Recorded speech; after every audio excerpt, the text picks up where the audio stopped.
reds to the oranges to yellows. These trees are going to change color. That's fall, right? And then you're going to get snowpack and Flagstaff and the high country. But people seem to think that, again, Arizona, only Phoenix and Tucson. So because of that, everyone thinks, well, we don't get 4 seasons. We don't get the color. We don't have greenery. We only...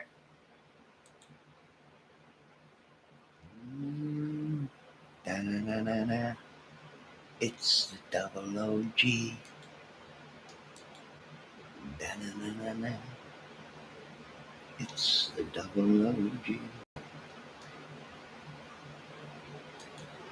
Da-na-na-na-na. It's the double OG. Da-na-na-na-na. It's the double OG. All right, what are you guys doing tonight? Anything out there? I'm just sitting around watching YouTube doing some cleaning.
Every once in a while, my heart can feel a little off, and even when it doesn't, I like to feel good about my heart health.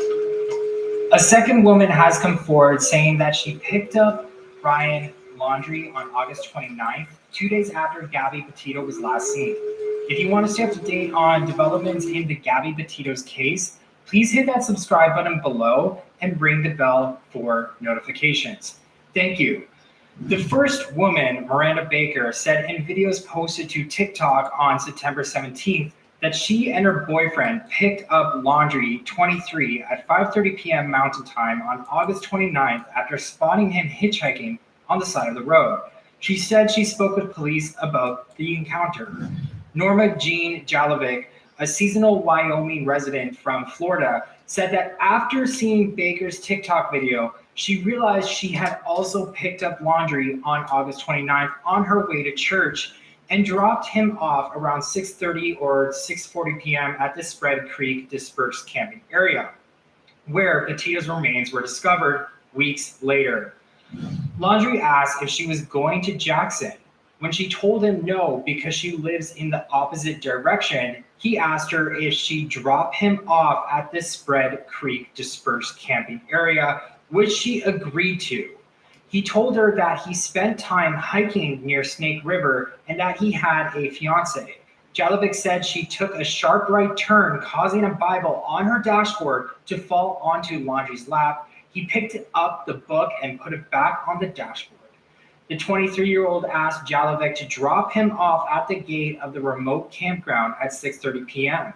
Jalovic responded saying she could drive him inside, which is when he tried to get out of the moving car.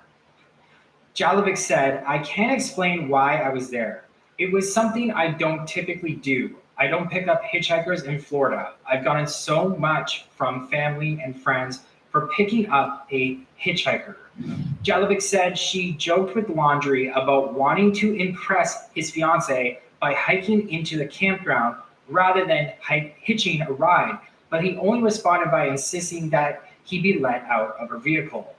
What do you guys think of a second woman coming forward to say they picked up Brian Laundry as a hitchhiker?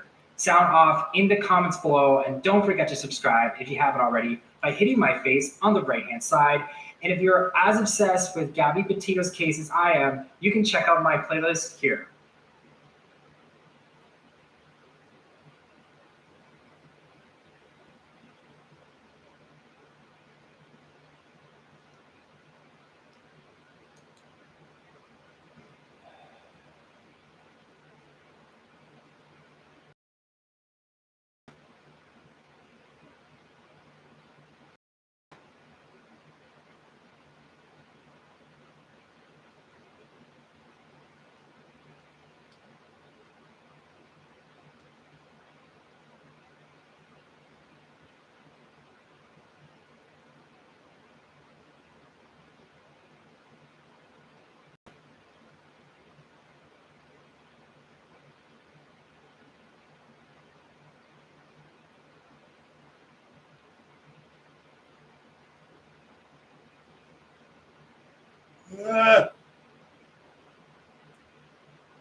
to another edition of Crime Time with Duty Ron.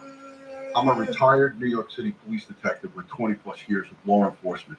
If you like all things true crime related from a police perspective, hit the subscribe button, hit the notification bell so you will get all things Duty Ron when I go live or when I upload another video. Tonight we are going to talk about the outline of the autopsy for Gabby Petito, a 22-year-old. Family. All right, I'm going to stop it there, guys. I think that was enough. I just wanted to set up basically what we're going to be speaking about. So now joining us, without further ado, joining us from her home, Chief of Staff. She's retired from the New York City Medical Examiner's Office. You guys all know and love her. This is Barbara Butcher. Thank you so much, Barbara, for taking out the time out of your busy schedule. Everybody knows. Very, very remote area, very wild area. Now, after 21 days, we all understand the nature of decomposition. And in addition, being a wild area, there are bobcats, cougars, all kinds of vermin, and you have to be realistic about what kind of remains you're looking for. And the big challenge is to not just find those remains, but to find all the remains. You mentioned that the medical examiner's office had gone back a second time to the site, and that's most likely because they may have found that they were missing a bone or some such, and went back to see if they could find everything. That's just the realistic, likely scenario here. I don't know exactly what the remains look like, but after 21 days in the wilderness. Yeah. It's a lot of people were talking about it in chat rooms that I was monitoring and things that I was seeing. We spoke about how the lead FBI, the lead agent in charge, before the body was removed and brought to the coroner, he gave his condolences to the Petito family, to the Schmidt family. I was a little taken back by that, but once I thought about it for a few moments, I said, there could be many variables that came into play there. Have you ever seen that go on in your time where condolences are given to a family? And if so, what are some of the identifying marks that could be on a human body, as such as a 22-year-old girl who has been out there in the elements for a good 20, 25 days? What could they have seen to give them that positive idea? You're right, Ron. It's not really correct to give condolences to a family until a positive, and I mean positive, identification is made. And a positive identification is not just viewing the body, because people can make mistakes, but DNA, fingerprints, or forensic odontology, but they compare dental records to the teeth that remain. That's a really good way to identify people because it's so unique. I beg to differ with them. 20 something days in the wilderness dead is not a lot. I've seen videos on how long it takes for a body to. Yeah, she might be starting to decompose, but if no animals got to her, the body should have been in good shape. Depending now, if she was buried, the body probably might be in a little better shape than being in the sun. But I beg to differ on that. They should be able to tell that it was Gabby right off the bat without. 21 days is not a lot of time. They'd taken pigs and laid them in the sun and out in the wilderness to see how long it took before it decayed and was completely down to nothing where it was just bones. You know? So, and it takes a while. I mean, it's not just gonna, the body's gonna disappear in 20 days. It ain't like that. I don't know who's think. No, it ain't to where there's just bones. Not in 20 days. Not unless animals have been feeding off of it. Now, if animals have been feeding off of it, then it's very possible that it was bones. But they still would be able to tell. But I would find it highly. I don't know if the body was buried. We don't know. I don't know. We don't know exactly what happened until they do a forensic test or whatever. They'll have to see,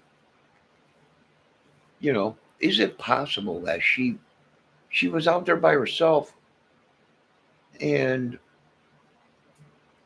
out out there by herself, and a bear came up, grabbed her, snapped her neck, and pulled her off into the thing and buried her for later. Yeah, it could have been. Bears are known to do that. Bobcats are known to do that. They'll kill somebody or kill a prey, bury it, and they'll feed on it at first, but then they'll bury it, and then they'll go out and look for more prey or stuff. But they mark the territory so they can come back if they can't find prey, and they'll eat it.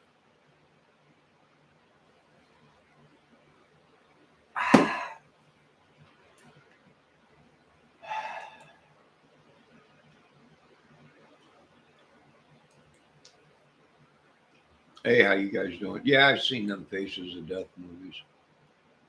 What work you may have had done. But of course, you have to know who you're looking at in order to get their dental records, or who you're looking for. So it is very unusual for the agent to have given condolences to a family without confirming an ID. Now, could they have the exact clothing that she was reported to be wearing? And could it be that it was ID in her pocket? Maybe her hair was, rather distinctive. Right. I get Yes, what you're saying. possibility. These are some of the things that we've all gone through in our heads. And now most of the folks, can come to that, realization that there could be some identifying marks. But we talked about, and many people had conversations about the tattoos. What's the odds of tattoos still being visible in a decedent 20 some odd days out in the elements like that?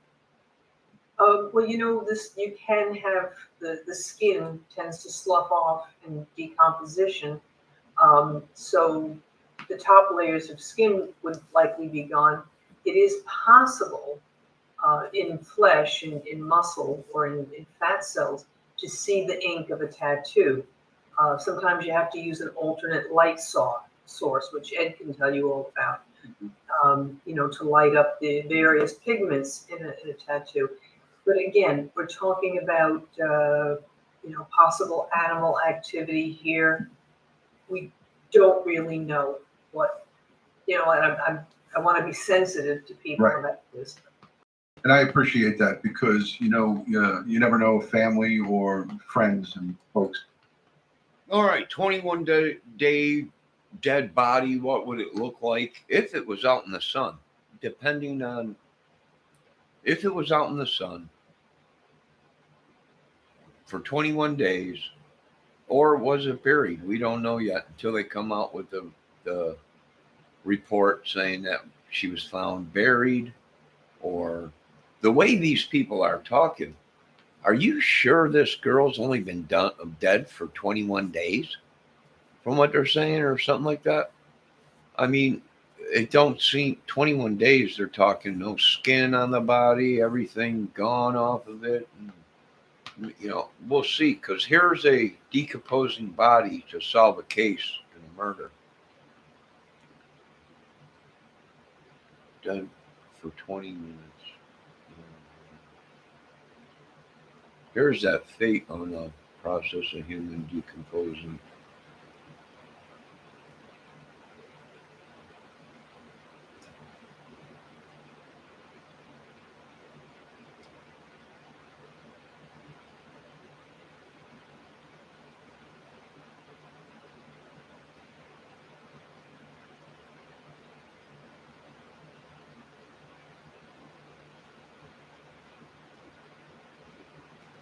Now, see, I don't think.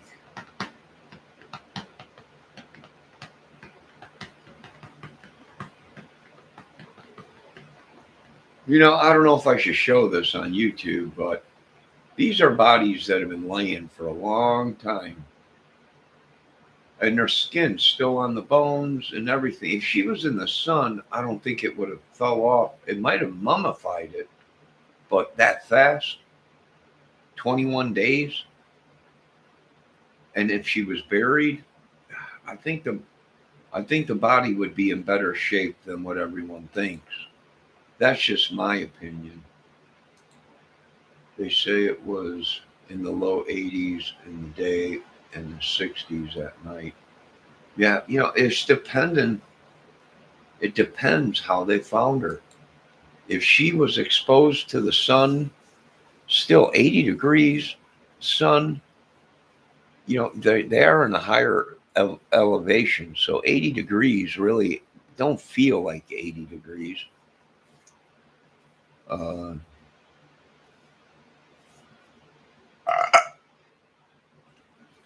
I think she was probably in better shape than what people think, unless animals got to her. We'll see an autopsy. If it says animals bite or fractured bone from a bear bite or whatever, we'll see when they're done with the investigation.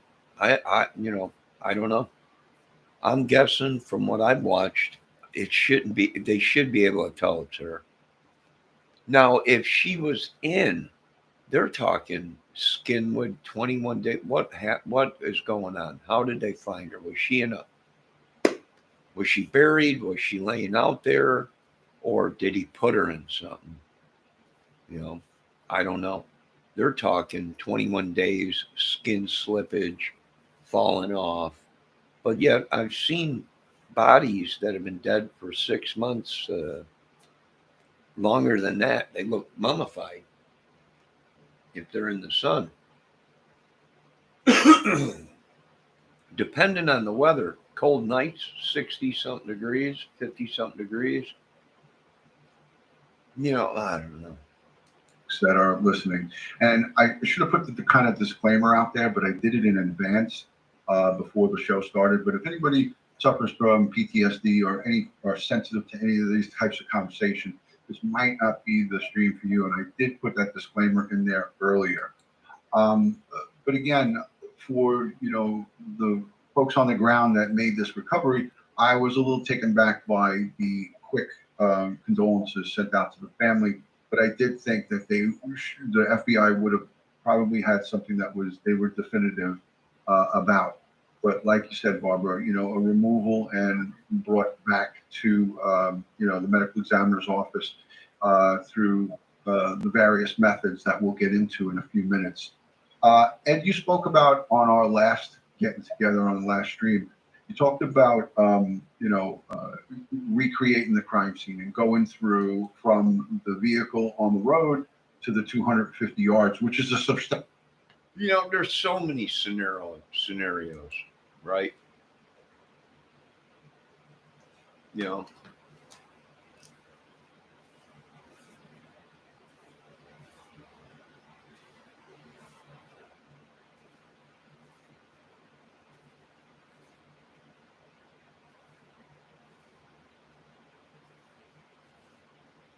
He might have just left her laying there. Then she would have been exposed to the sun and then cold at night, and animals.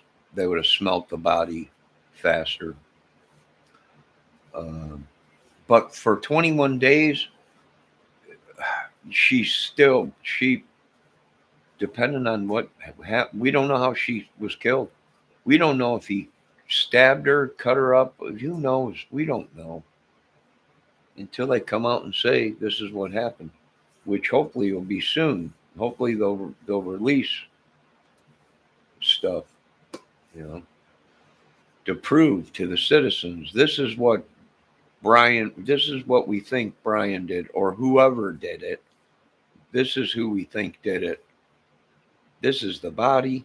This is the autopsy. This is the proof. Then we know, hey, substantial amount of, it's a substantial. But as far as I'm concerned, we're looking for a fugitive, not no guy just wanting to be questioned for a missing girl. I mean, what missing girl are they talking about? I don't know. Sometimes they cover this stuff up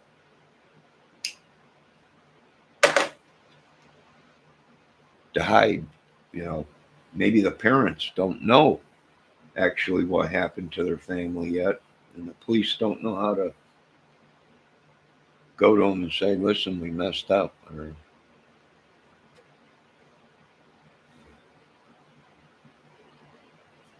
who knows? I don't know. But we'll find out soon. They'll release photos and all that, and we'll find out. We will find out soon enough. Substantial distance, going 250 yards from the van to the place where she was recovered. Now, you know what? There was a report of a body off the road. I don't know if that was true in Tennessee. I don't know if that was close to Don Wells' place or anywhere around there, but there was a body. I don't know if it was a man, possibly a man, they said, off to the side of the road in the wooded area. Maybe it was Summer Wells. Hopefully, I'm sure if it was, they would have released that it was, that they found her. But I didn't, you know, she's somewhere. You know, I think everybody knows that what happened, you know. My opinion, I don't think anybody has her because there's so much heat on the case. If she was alive, there's a chance they might have done something bad. Or they would have came out and said, hey, listen, you know, we have her. You know, we're a good family. We adopted her and paid for her or whatever, you know. Which, you know, that happens in America a lot. It does. I hate to say it. People sell their kids for a better life. That's what happens in this country. If they do it legally, there's nothing wrong. You know, there's nothing wrong with it. It's legal. But when you make up a big story about it, and then everybody thinks something's wrong, and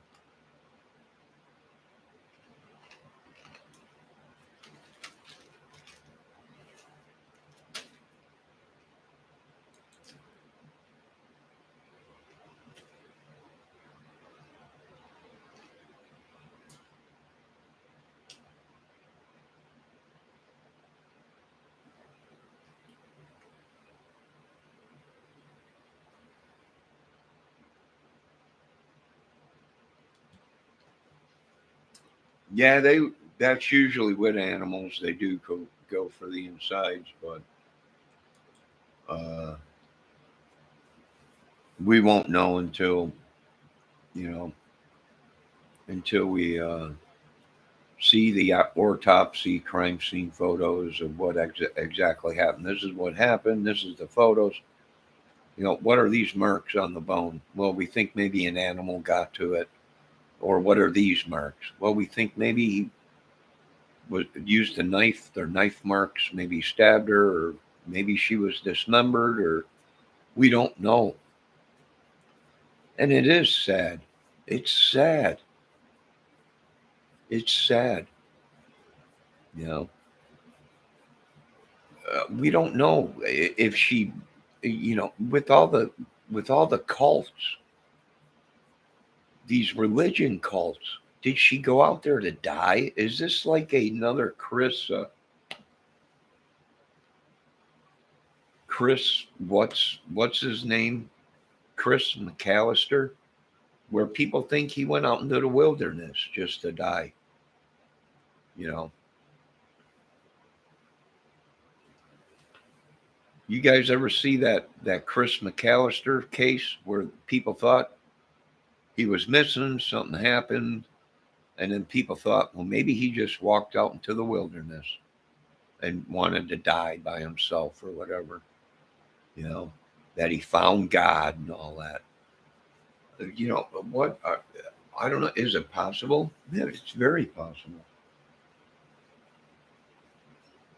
I don't know.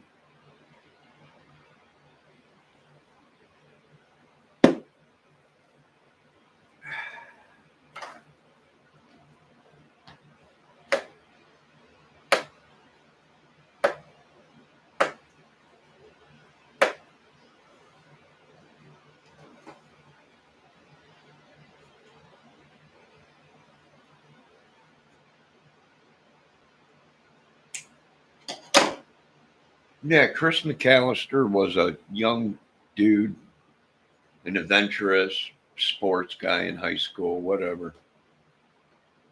Uh, and took off on an adventure, I guess, out into Alaska, not equipped, not knowing what he was doing. And some people said, that it was, they thought maybe he found God and he was at peace and went out there. And then at the end, when he really realized, I'm screwed, then he couldn't get out. Then he ended up dying. And what he died from was not lack of food, potato seeds. There was wild potatoes out there. And he would eat the wild potatoes, but he thought that the seeds that grew on it were also edible, like pumpkin seeds. And he ate bags of it. And actually, at first, they thought, no, that's not what killed him. He died of starvation of not eating, but there was signs that he had food around him. He did have a gun, ammo, and stuff, and there were signs he was eating good, photos he was eating good, but he went ahead and started eating potato seeds, wild potato seeds. And they said at first they didn't think that killed him until a forensic guy started researching potato seeds and found out that if they're toxic, they'll kill you. And he didn't know that. And the forensic guy said they'll kill over time. They'll kill you. The toxics in them will kill you.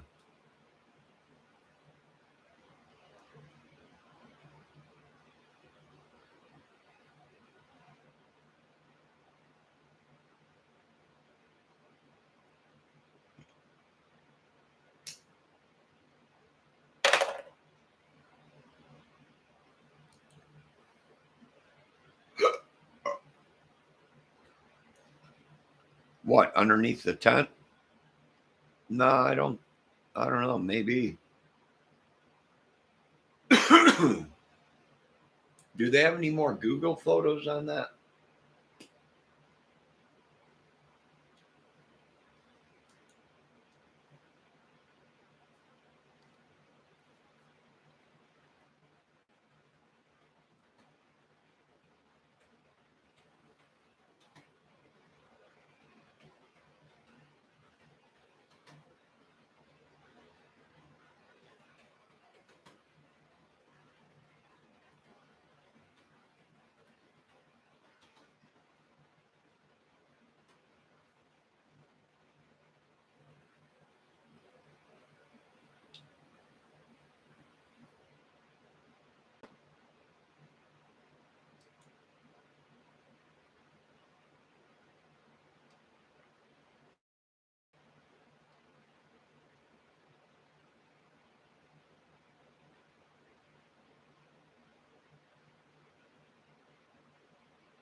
Gabby Petito,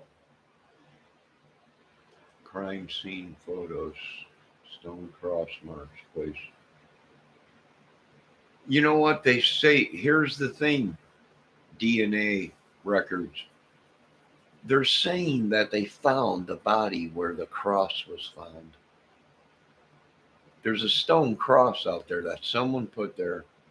I don't think maybe Brian put it there. I don't know. Maybe Brian put it there. But what is devious about it is 18 stones. 18 stones divided by 3 is 666. So if that was him, that might have been a slap in the face to somebody. Well, for one, the Lord, you know, FBI clearly crime scene remains for them.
No, I doubt it if there's any photos out of it or anything.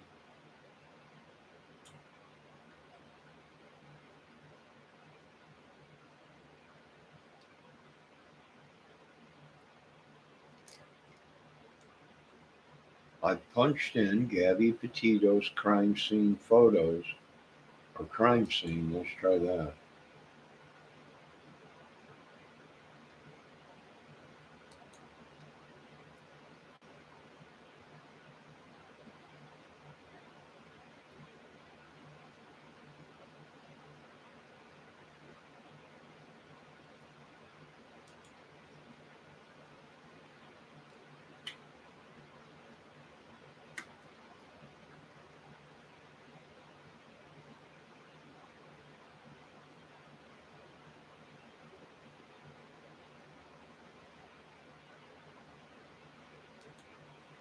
You know, I don't know, dude. See, they're saying DNA. They're saying I think the person that took the pictures of the cross and the paint holes was who did the cross. I don't know. And I did see a video today, and I was right with what I said. They had some professional guys on the channel, and I commented on the lady's channel, and I said them are not crime scene marked bullet holes. And the crime guys, she did another video a couple hours later and had some crime guys on there, and she asked the question, are them markings to show where the bullet holes are? That someone on my channel said they do not cover them with red blots like that or big giant.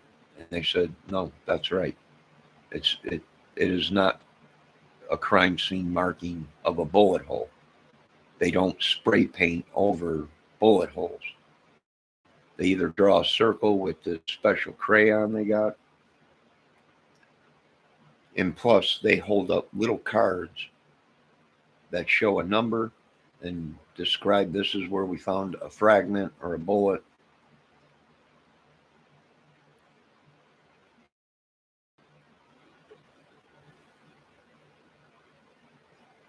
See, it ain't making, that's what I'm thinking too. They're saying, well, the body was found where the cross was.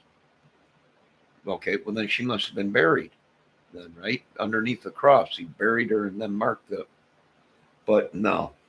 She probably, a bunch of guys over here by this rock thing here, and I can't really make it out. I don't know if he has some kind of I don't know if they're taking photos of that rock ledge or wood ledge. Wait, I think I see her. Oh, wait, no. No. No, I think it was over here where the tent was probably. And then I don't know, maybe not. Maybe she was up underneath this rock ledge or this wood pile or something. I really can't blow this. I'm looking for this photo so I can blow it up and look and see. It's very possible that he just left her underneath a log and then piled branches up on her, maybe. I don't know. Or she was found underneath this tent. You know, I have seen them set tents up just to get shade if they're going to be out there for a while. We'll have to see where she was. You know, people, where was she? I have no idea. I wasn't there. What type of, because a lot of people have asked me questions afterwards, what type of recreation would you do as a crime scene investigator from like potential route? And how would they even determine what the potential is? Could you talk just a little bit about that? Well, it wouldn't be a recreation per se.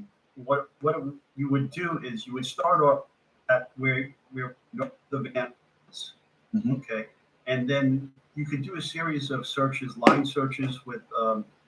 You would require a lot of police officers or forensic experts. You know, I heard some people say, is it possible she killed herself? She went out there and killed herself. If she had a weapon, which someone sent me an email with her with a weapon, it's possible she killed herself. Brian showed up, couldn't find her, and got out of there. Didn't know what happened. Is it possible? Yes. Could he be scared because she's missing? He couldn't find her, and he panicked and got out of there. It's possible. Is it possible that he did kill her and then, or not kill her, but hitchhiked from where he was at the hotel out to her? Did he hitchhike with the two lesbian girls, get a ride from them? They pulled over. He killed her, and then he picked up another ride and took it to where Gabby was. He killed the two girls. You know, there's people saying he owned a weapon.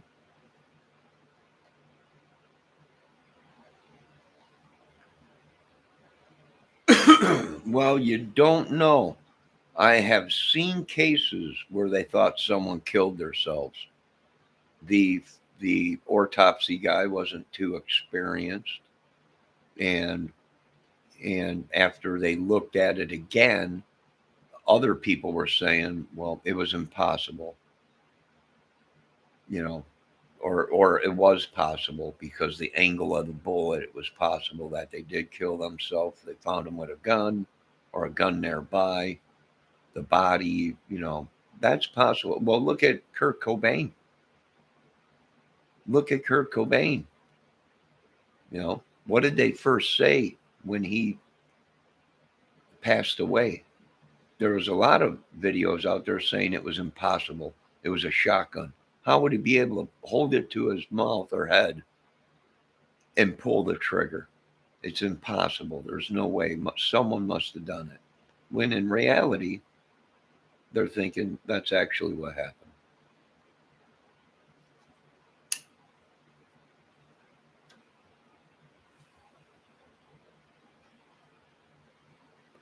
I'm not sure until they release the crime scene photos.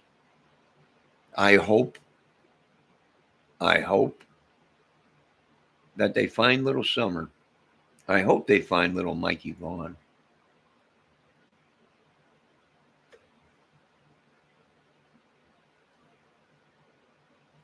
Alive, but the more time goes by, I just can't believe this. I just can't believe all these murders popping up. And there's been more murders, you know. And then what, you know, I'm the type of person where I sit and think that Gabby wasn't reported missing until September 11th. Now, to most people, they would say it's just a coincidence. But is it really?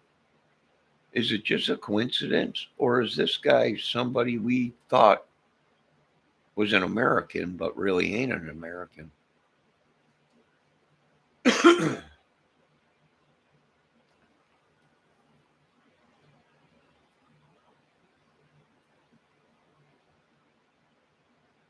Yeah, I watched a good as thing on him that told the truth or the true story. On who? Who are you talking about? DNA.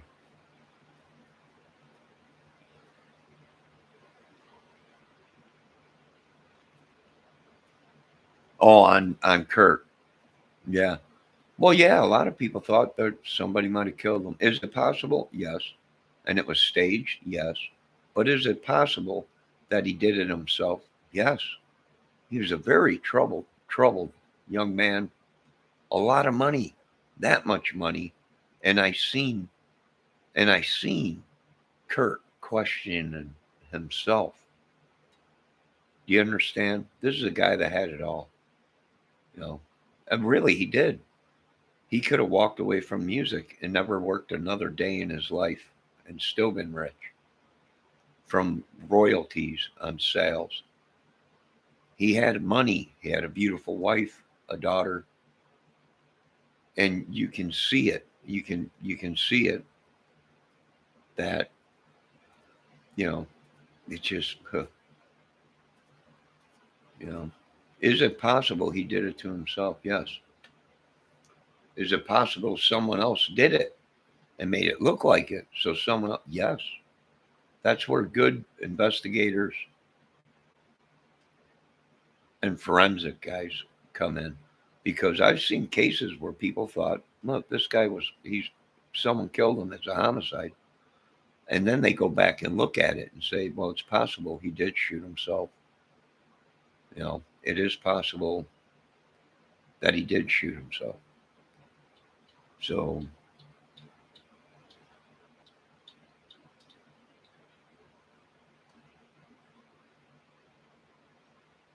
it was his homeboy. Could have been. Could have been. Oh, the one that was living with Kurt and or do you mean it could have been? It could have been who you talking about, Kurt, or you talking about Brian from this case?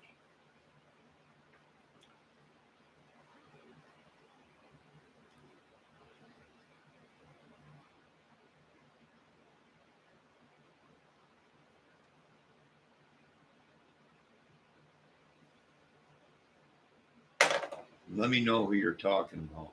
Are you on Kurt? Yeah. Okay. His homeboy, Kurt's homeboy, or Brian's? I don't know. You know, what case are you talking about? No, I'll give you my opinion on it, and that's all it is an opinion. Do I know everything? No, no. I just pay.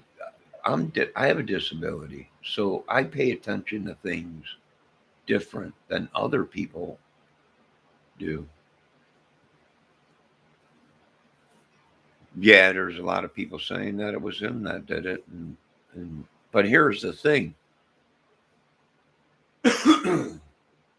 That guy was a serious junkie. Kurt had money, and there was heroin, a lot of heroin left in his rig box. And if it was that guy, I would think that he probably would have took all the heroin, the cash, and split. But there was a lot of heroin there. So he must, unless, I don't know, Kurt was a very rich dude. How much heroin did Kurt have? Who knows? You know, who knows? How much? I don't know. Kurt was very, very, he could have had all kinds of it. Who knows? And what we're seeing is the remnants of what the guy took. It's possible. It's possible. But then I would have to turn towards the professionals and say, what do you think? You know, if the professionals said, you know, it's possible someone offed him, but we think, you know, it was capable that he did it. We're not coming up with anyone else's fingerprints at the place or, you know, on the gun or anything. You know, but then I'd ask him, but is it possible that this could have been staged? They injected him, held him up, sat him up. They didn't have, if he passed out on the floor, maybe they just shot him and then set the gun like it was, wrapped his hand around the barrel, set it down. Now, what a lot of people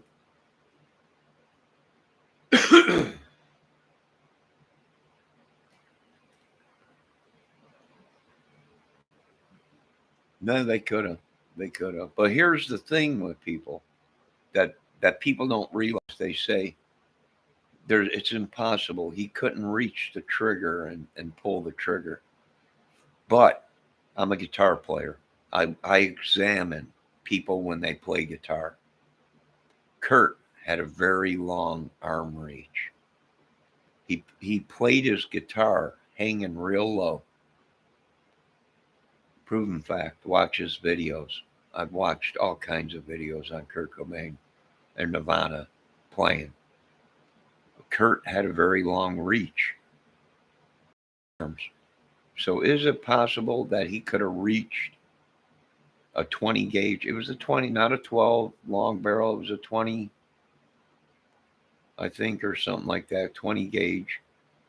Is it possible he could have reached the trigger and did it himself? Yes. He had a high tolerance. He could have injected himself with the heroin, and it didn't knock him out right away. But knowing how much he pumped into him, he probably was going to pass out. And is it possible he did that and then sat down and did it? Yes, it is. It's possible. Is it possible it was staged? Yes, but that's where good forensic and good investigators come in.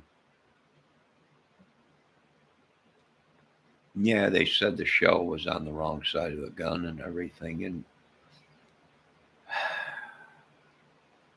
is it possible it ricocheted off of his hand?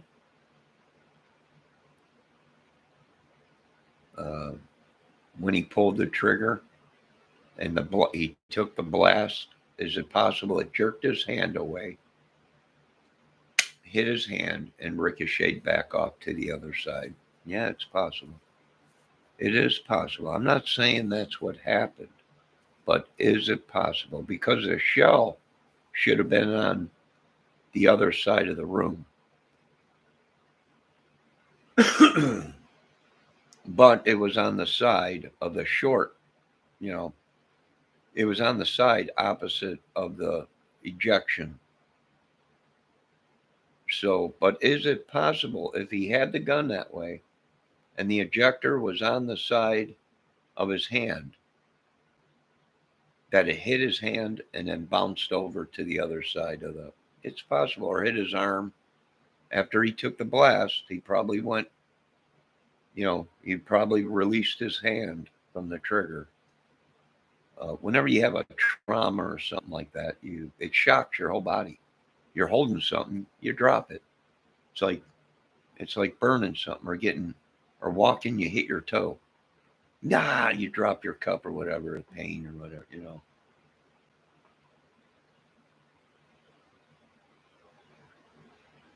There was a badass thing on YouTube. It was like an hour and 10 or 10 to 10, an hour and 10 or 20 minutes. What? Cobain? All bleached? Is that what you're talking about? Or was it a reenactment of what happened? anything's possible. There's videos out there saying that it could have been someone in the band. It could have been Courtney had someone get it. It could have been the people that was living with them, the dude that was all messed up on heroin or whatever, and could have been. Kurt didn't have a lot of friends, believe it or not. One of the biggest grunge rock stars, and he really didn't have a lot of friends that he can actually trust and talk to and get away from everything. Everybody probably wanted drugs, money.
Yeah, I'm Kurt.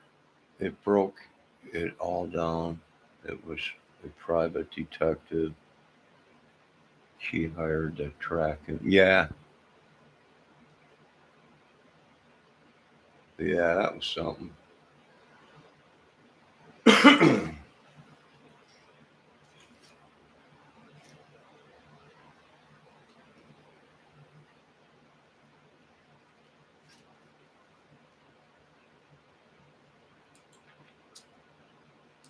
Experts, anthropologists, whatever the case may be, coordinated to search from that vehicle the paths that would lead to where the body was found. And then along that path, you would be searching, as I said the last time, for footwear impressions, drag marks, possible blood trails if blood was let. You would also be looking for what we call sign, such as maybe a piece of the victim's or the suspect's clothing got snagged on some of the plant life in that area there, and fibers were torn off and left behind. And again, there's a thing we call it Lacard's exchange principle. So what it says is anytime two objects come in contact and then separate, they're going to transfer bits and pieces of each other to each other and of the scene, that their presence were at the scene. And so when they leave, they bring the scene with them and they leave their presence at the scene.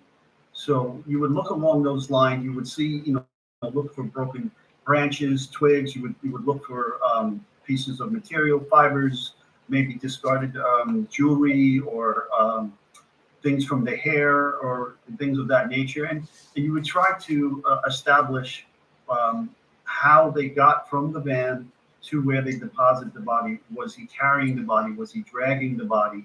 Right. Do we look for drag marks, like a drag, like like a foot that would drag on the floor or on the dirt? Would you be looking for things like that? I could have done that. Could have used a blanket and dragged the victim in the blanket along the ground if he wasn't strong enough to carry her.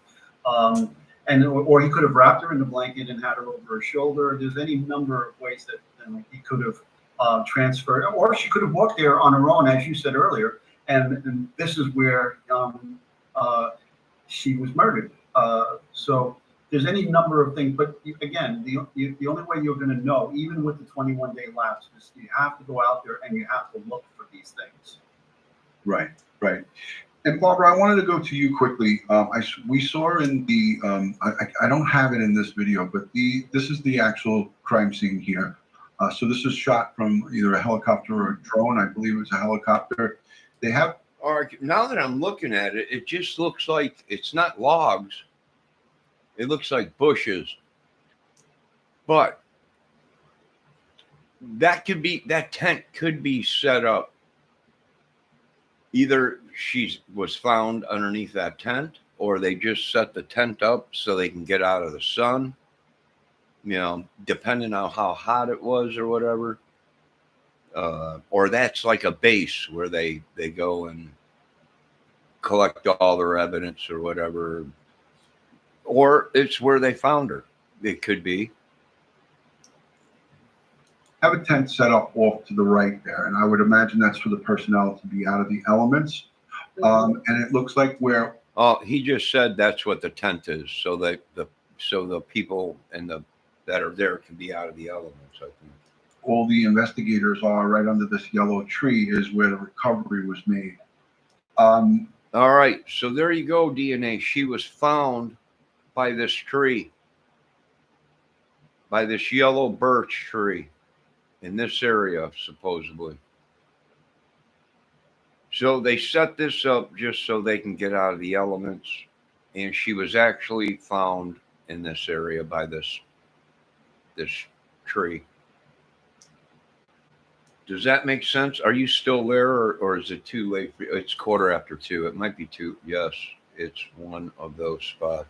2. Yes, it's one of those spots. Yeah, that's what I'm thinking too.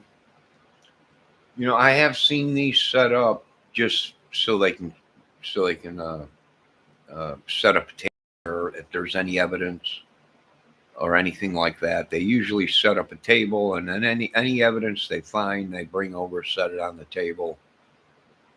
And I've also seen it where they set them up over the body, you know, where they find the body. If they're going to be investigating it in that area. So, but I guess they found them or found her by the tree area, but we don't know. We won't know until they release the photos.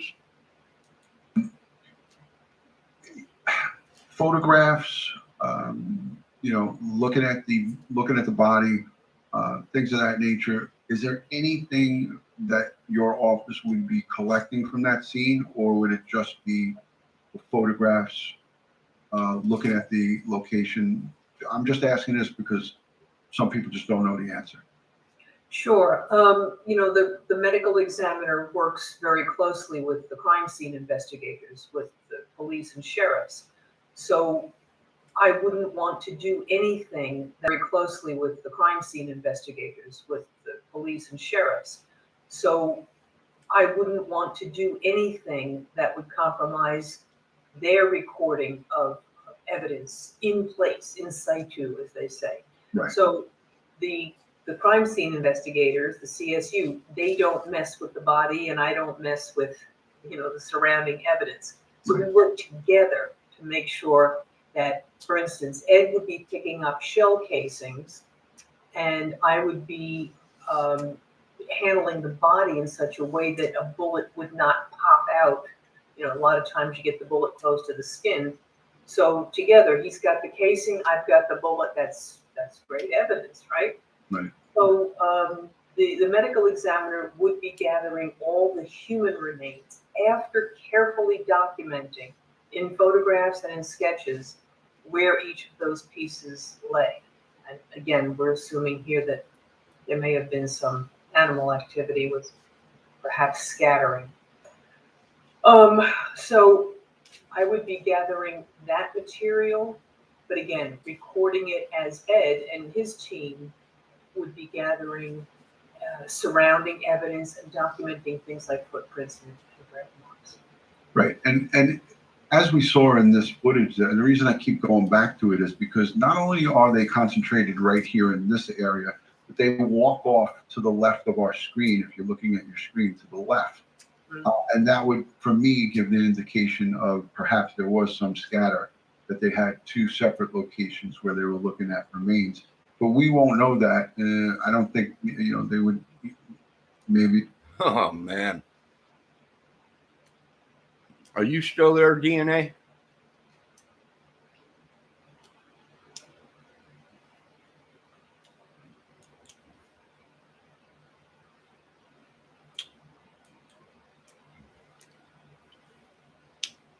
What he just said might be a key thing. Might be a key thing.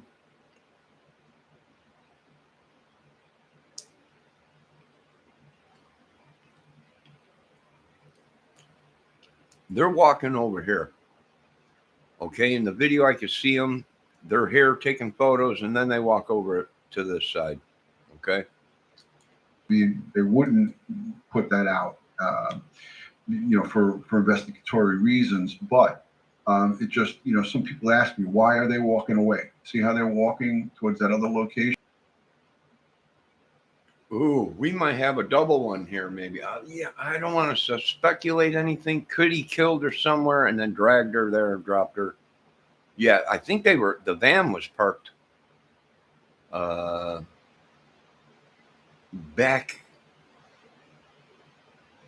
over here, right on this road right here.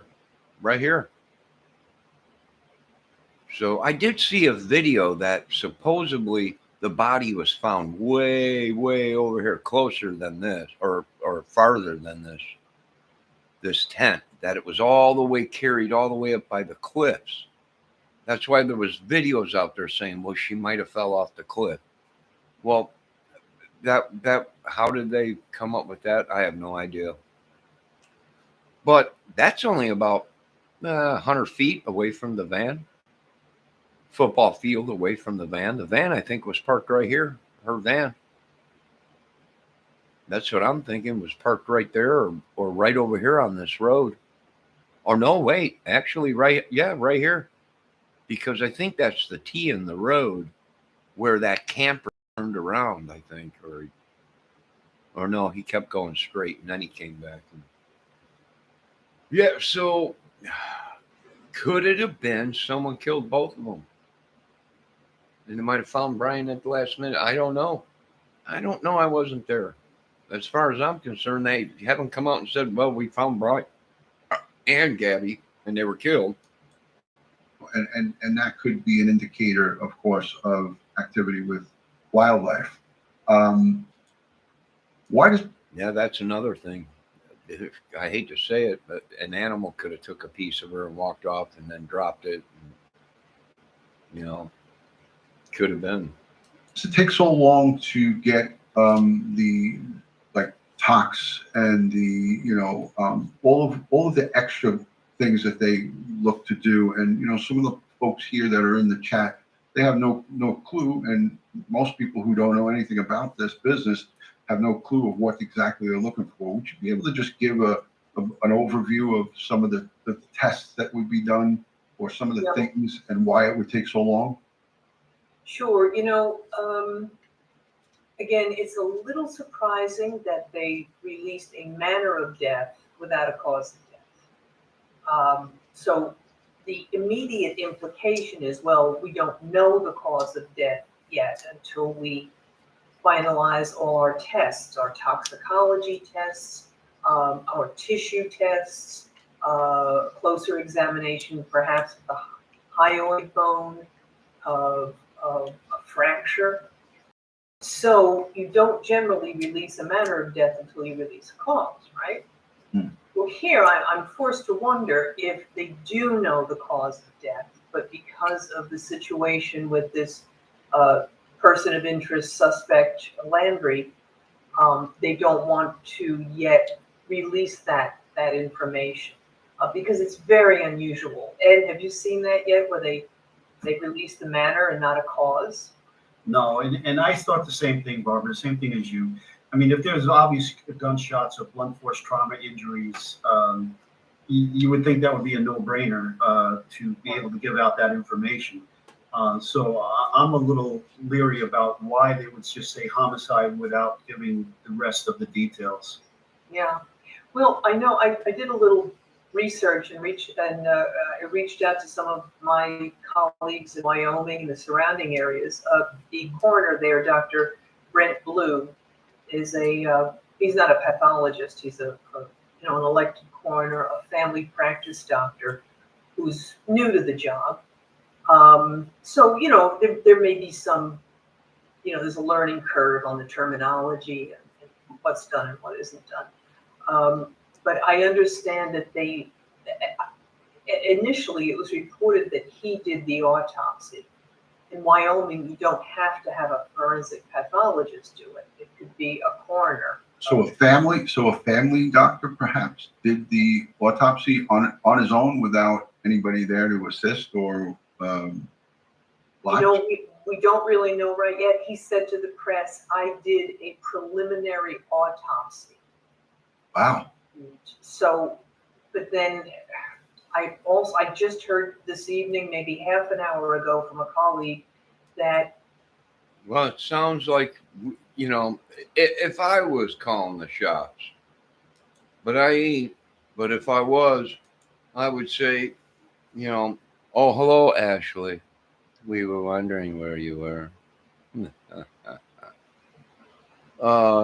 Yeah, was it the lady saying she was shot? No, she said they released saying that it was homicide, but it's kind of shady because they didn't release the cause of the homicide.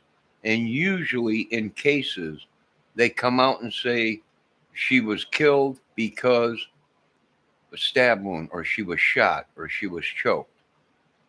Now, why it's taken so long for the autopsy is, well, in the forensic, but guess what? There was choked. Now, why it's taken so long for the autopsy is, well, in the forensic, but guess what? There wasn't a forensic guy there doing the autopsy. And if I was calling the shots, I would have said, hey, we want the best of the best here.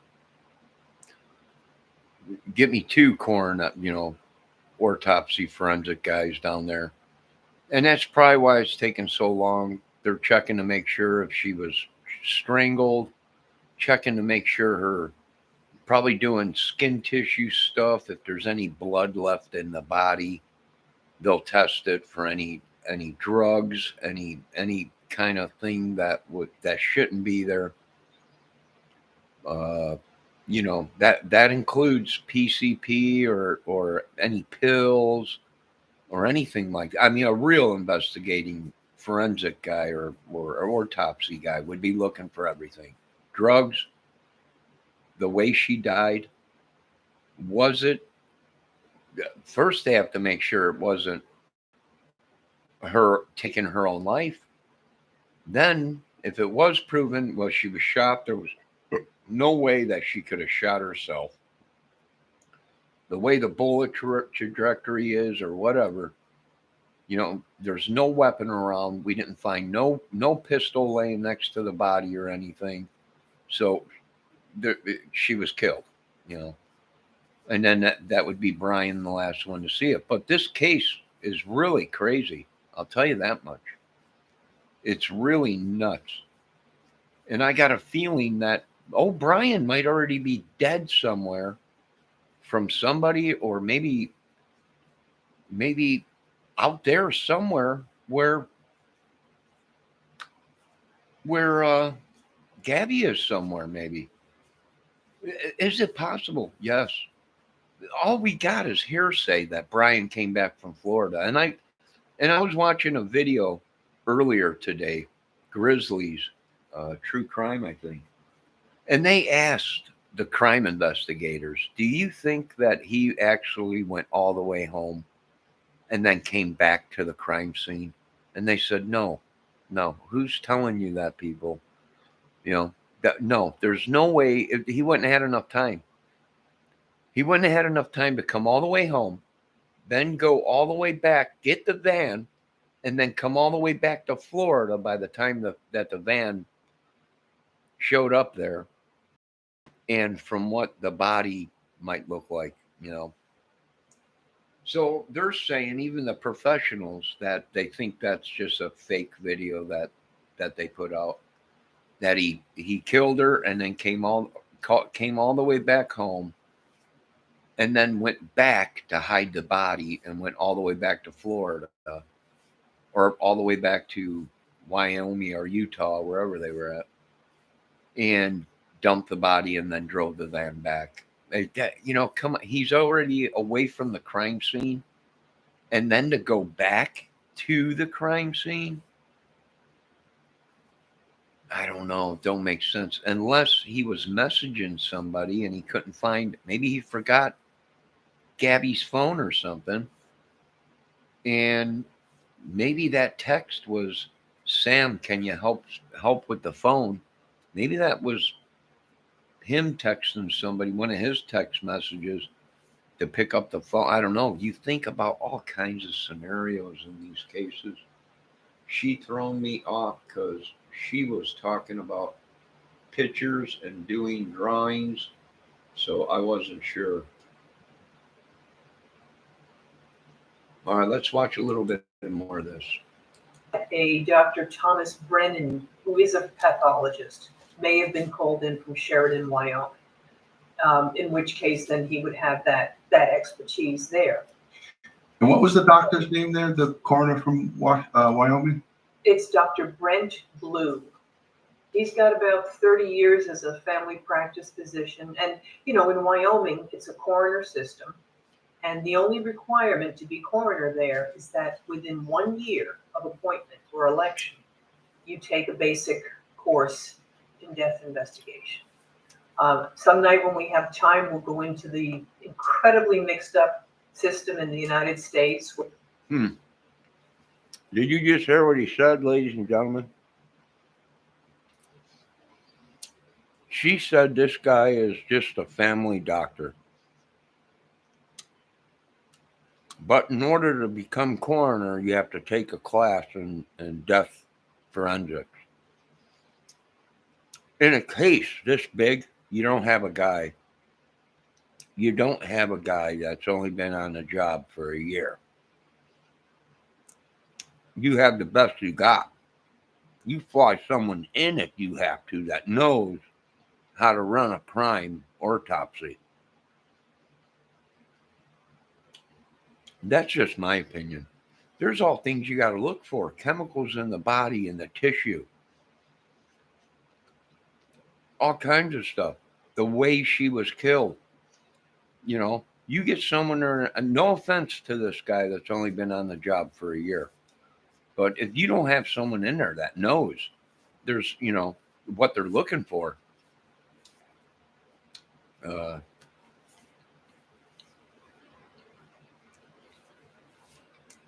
things can be missed, and even evidence could be missed. You know, they could have had her drugged up.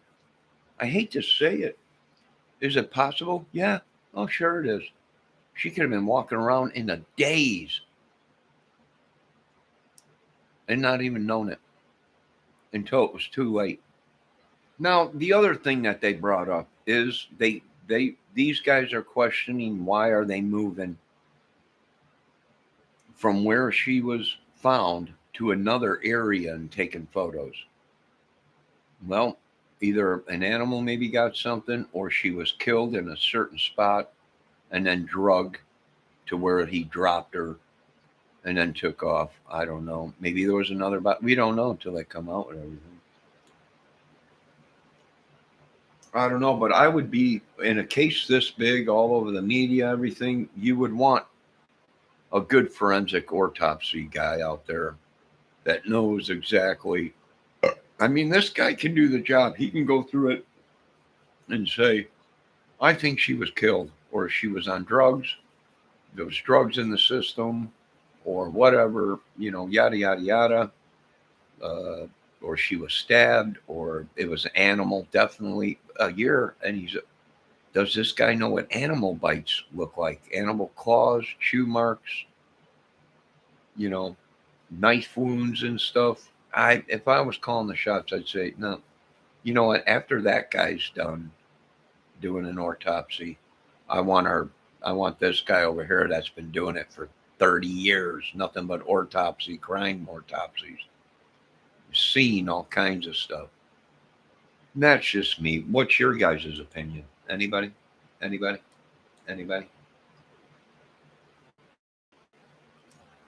Well, you would think they would use a federal guy, bring him in, and you know, this guy's. You think they would have got a hold of Dr. Juan or whatever his name was from OJ that came in and said, "Man, I got his DNA," and this. You see what happened in Nicole? This is caused from a massive, sharp knife or whatever. You know, he knew exactly what was that. You bring in Dr. Wong or whatever his name was from the OJ case, you know. Well, they're good. For one, they love taking photos. So you get out there, have 1 million photos by the time they're done. Oh, I see.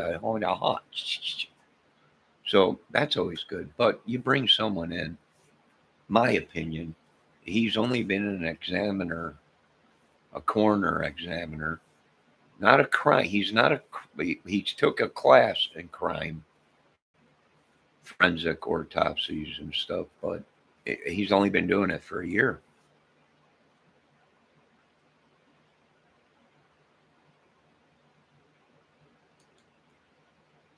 Where you either get a forensic pathologist, medical examiner, or an elected coroner who may have no training at all.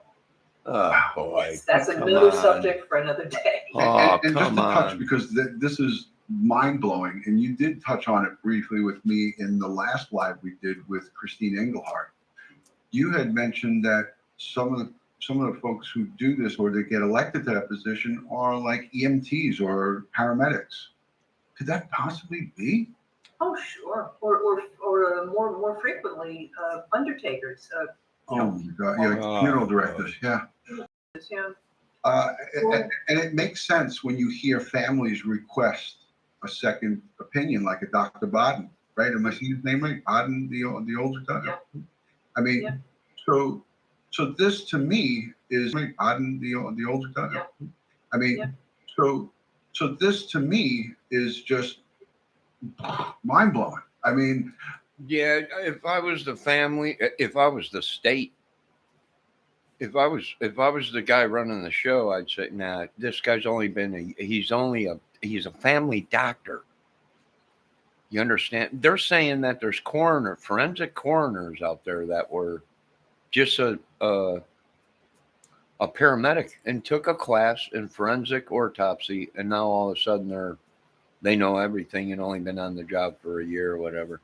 No, something like this, you have a professional that is his main thing is criminal autopsies, forensic autopsies that check everything. They go through the whole body. There ain't nothing they check everything, the liver, the everything, kidneys, heart, everything, They check everything for any trace of any poison, any rat poison, any drugs, any chemicals like ecstasy but they go through everything. They do. They go through everything. A little tiny pinhole, to us is no, it's just maybe she scratched. No, these forensic dudes, no, this is something big. What? It's just like a little scratch. No, that's just my opinion. What do you guys think? She basically just came out and said she even shrugged her shoulders, and the one sheriff underneath her is saying, "Are you kidding me? A paramedic or just a regular family doctor?" And they're like, "Yeah, because there's no. All you got to do is take a class in it, and that's it. And you're a forensic. That would explain. Could they be sending forensic people that have no idea what they're doing?" Oh my God! You don't want me to get started on that, boys. If you are corrupt and you got the right forensic evidence guy that's on the take, that's corrupt. Well, he can make it look like a bear took her from the van. She was walking out there and fell. She tripped over a rock, hit her head. I'm shocked too. I'm shocked as well as this guy.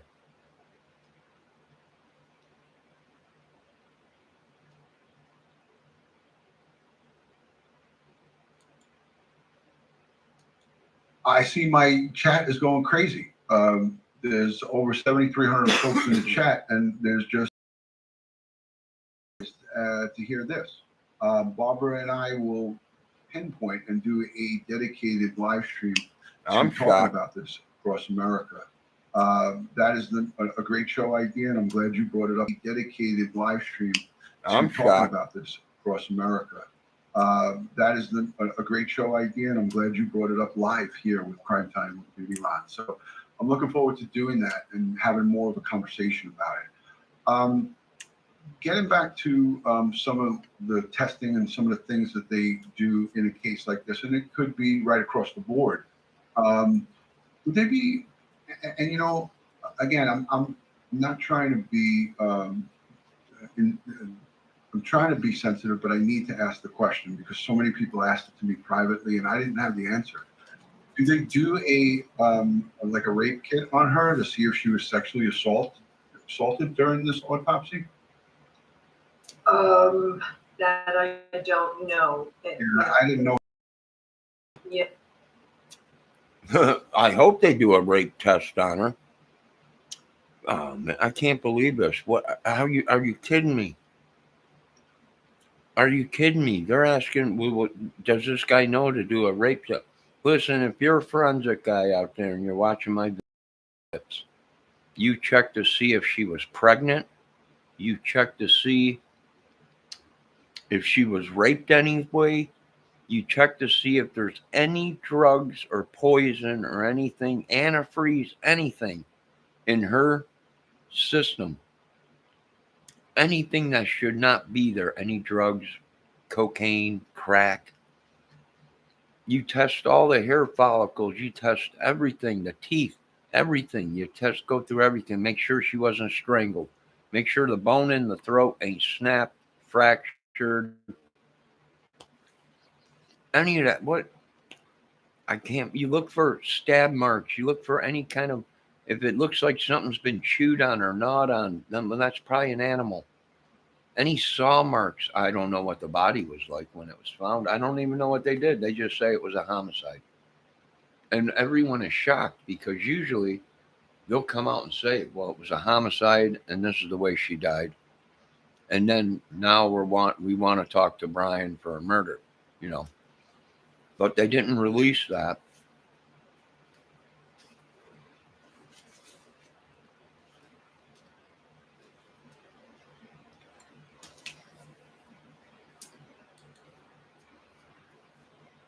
All right, it's getting late. I would certainly go all out. I would have the best forensic pathologist on the job, with the coroner observing, and of course, and the law enforcement personnel. So I think Mimi asked about who's present at the autopsy, who has to be there, and that would be the lead detective, and the FBI, and of course the medical examiner, in this case, a coroner, and hopefully that forensic pathologist from Sheridan, Wyoming, would be there. Right. So again, if the lead detective is there, he's there for the reason of just actually visually seeing it, but also to ask you, hey, we had this happen or something developed since we brought the decedent in. We would like you to check for this. So, right, isn't that kind of like the dialogue that could go back and forth between? Absolutely. It should. Absolutely. A lead detective could be at the autopsy and get a call on his phone. Oh, we just found that the main suspect is a right-handed, et cetera, and now you're looking at left side injuries consistent with right side punch. Right. Things like that, sure. So, Communication. So our time's limited. I know I promised you 30 minutes because Barbara has a busy schedule tomorrow. I'm going to take a few minutes to take some questions, if that's okay with you, Barbara. But before I go to the chat, I don't know, but I'm done for tonight, boys. I just got a small salad. I didn't eat heavy.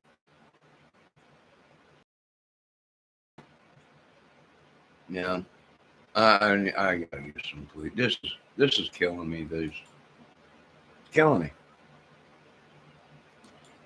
What about you guys? You still out there? Everybody go to bed. I wouldn't doubt it. There's probably no one watching.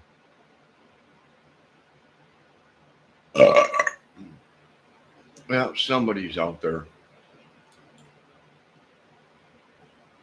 But it's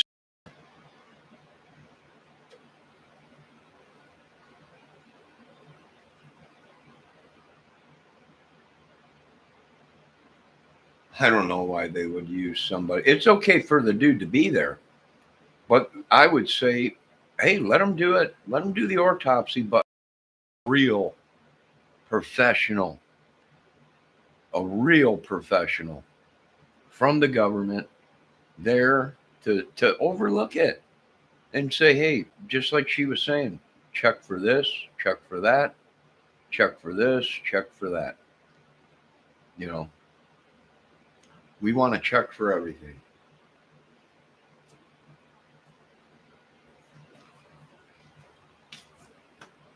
That's what I would say if I was, hey, I understand you've been doing it. It's your job. It's your county, but you're fresh out of school. You only been doing it a year and you're a family doctor,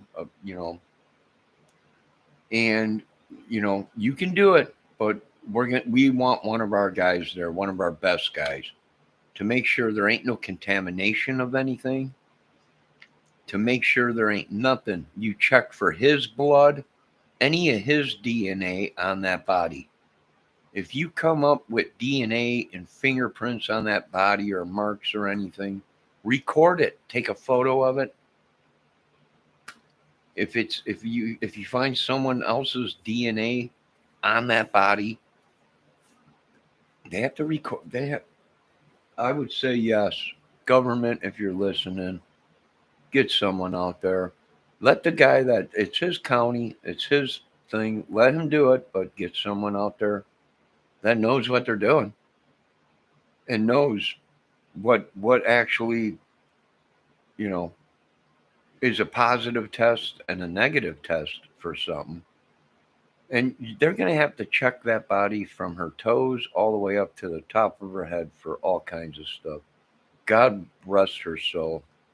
In Jesus' name, I pray that God takes her and she's never worried, afraid. I hope she's smiling. This is sick. It's not right, man. It ain't right.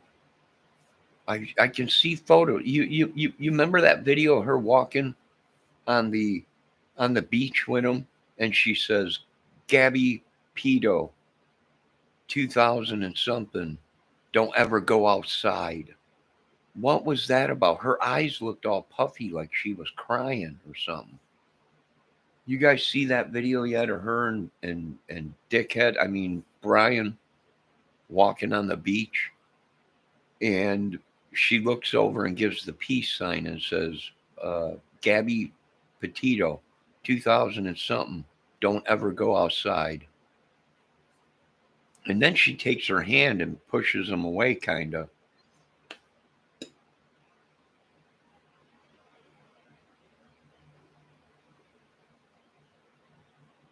I don't know. What does that mean? Don't ever go outside. Her name and don't go ever. Jesus, did this girl try and warn us that there's a bunch of nutsos out there?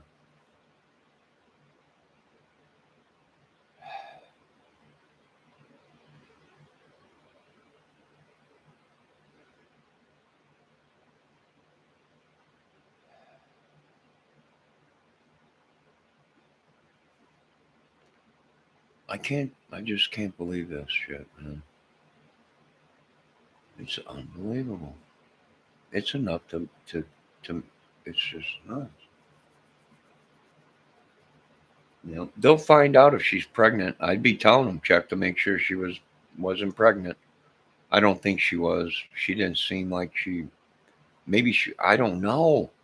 Now there's people saying that there was sonogram photos pinned to a log with a number, but I don't think it was. I think it was a camping site with a number where the camping site number was, and a description or something, or maybe Yogi Bear put out your fire or something like that.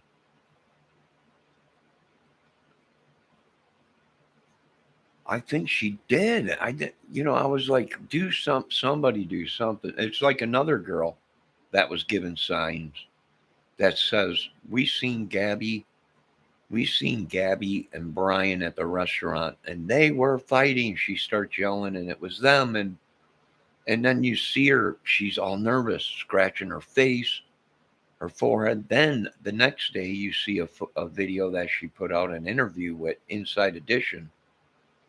And she's looking down at the floor like she's being punished, like she's afraid. And then the camera zooms over, and there he is, Satan himself, next to her. And she seemed like she was saying, yeah, and I said, this guy, and she sticks her thumb up, and her thumb is pointing at the guy sitting next to her. And I made a video. Someone do something. You find that girl right away. His name's Matt or Matthew. Well, guess what? We're looking for somebody that killed the Mitchell family named Matt or Matthew that was younger.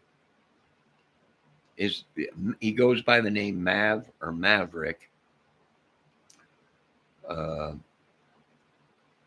he's supposedly on social media and YouTube or whatever, I guess. I'm not sure. This is nuts. I can't do it no more. Please check and make sure all these YouTube vanning ladies are safe. I'm poor. I don't have money. I don't have the brain to try and track all these ladies down and check to make sure they're alive. I hope to God everything is okay because this is sick, nuts.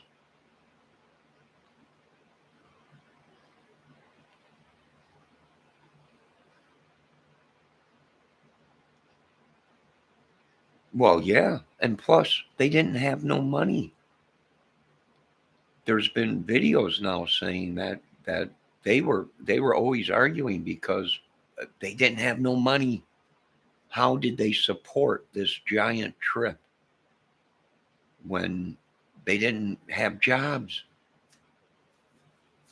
You know, on the road for a long. What'd they do? Stop in at a doctor's place and get an ultrasound out of nowhere? Did they even have insurance? You know what? You know how much an ultrasound costs today?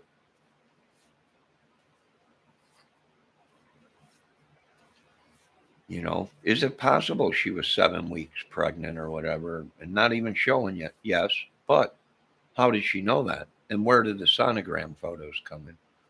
They would have had to gone to a hospital somewhere around there. Does that make sense to any of you people out there? If you can hear me, for the love of God, check the hospitals. Check any of the maternal places where you go get sonograms around there. They would have to go somewhere to get a sonogram, wouldn't you think? Or do they have it now where you could take a photo of a woman on your phone and it's like a sonogram? I don't know.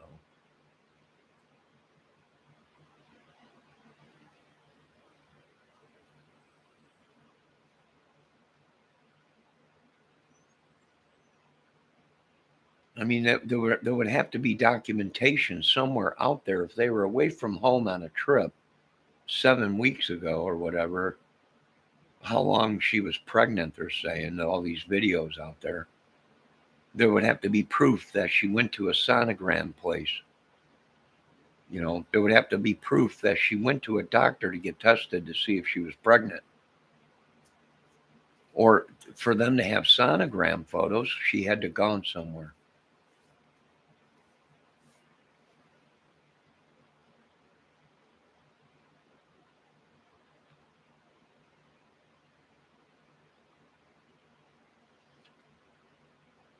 I don't know.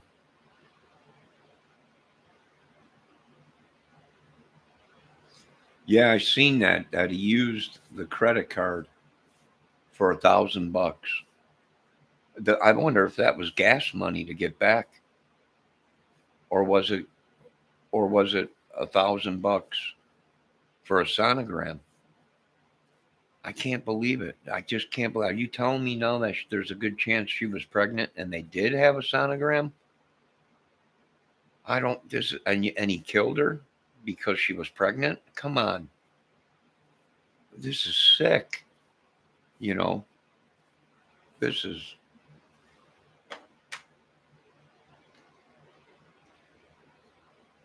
And then you're telling me that the sicko pinned the sonograms to the log? I can't. No, I don't know. I don't believe that. I just can't believe. I don't know unless they come out and say, "Well, she was pregnant," and yep, these were the sonogram photos. But I don't see that happening. I think it was a tag to let people know this is the camp area you should be in, and put your fires out and stuff like that.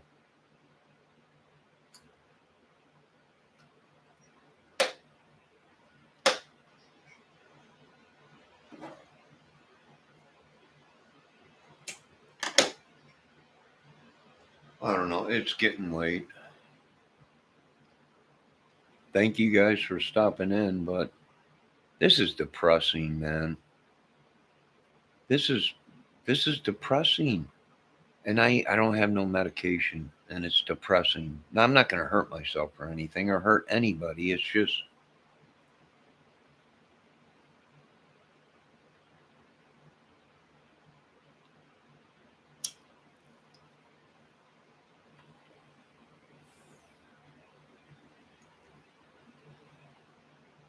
just depressing. It's just, well, if he used the credit card if he didn't use it for a sonogram, for them to get a sonogram, well, then he must have used it in gas, food, or possibly to pay a killer or someone to get rid of the body, or a trailer. We got to look. Hey, here's the thing. If there's anyone out there that's got any kind of government pull, did they actually drive that van all the way back? We got to check the highways. We got to check all the cameras. Could he have spent $1,000 and given someone money to come pick up the van and trailer it back in a trailer so no one's seen it? It's possible.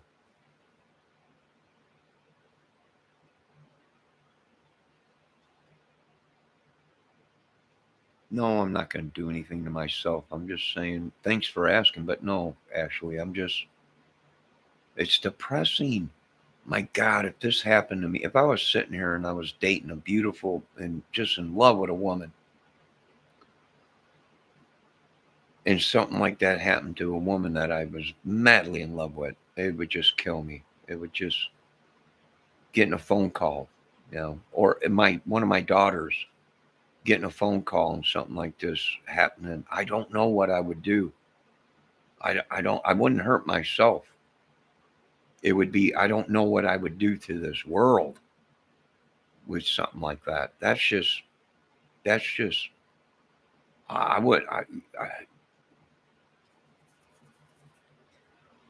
don't know. I know it's wrong to even think like that, but I don't know what I would do if someone called me and said, your kids are dead, or the mother of one of your kids is dead. What the F are you talking about? Are you kidding me? I'll kill all of them. Who did it? Where are they?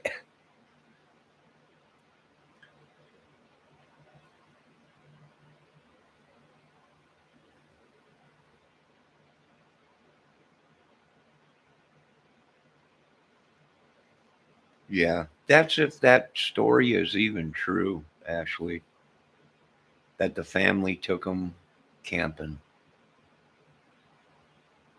I don't know.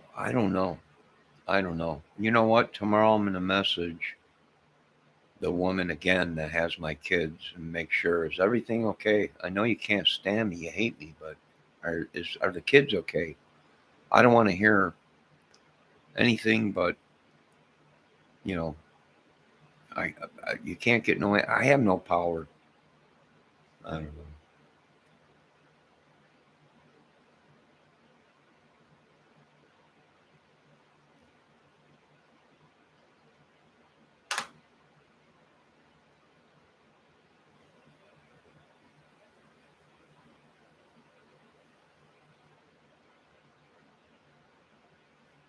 I would knee tracking someone down, and they would be talking. I don't know. Guys, I don't know. It's so depressing. It is. It sucks. You watch these women on YouTube. You watch these people on YouTube. I've watched guys on YouTube that have gotten into accidents on motorcycles. I watch their channels and they get in accidents and stuff. And you're like, holy crap. You all right, dude, or whatever. But when you watch these beautiful, incredible women on YouTube, well, at least they appear to be. But do we really know these women? Do we really know anybody? Until you're actually in bed with them and break wind with somebody, you really don't know who they are. But they, you watch these YouTube videos and you get attached to these women.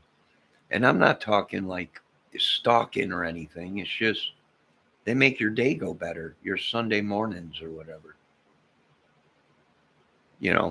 And then all of a sudden, no video the next week. You're like, what? Is everything okay? No video. Please post on there. I'm taking a break for a month. No videos. You know, and us people that watch these, just fans, but not the crazy fan that's going to go walking up, knock on the door, you know. I don't know. I got on the door, you know. I don't know. I don't know.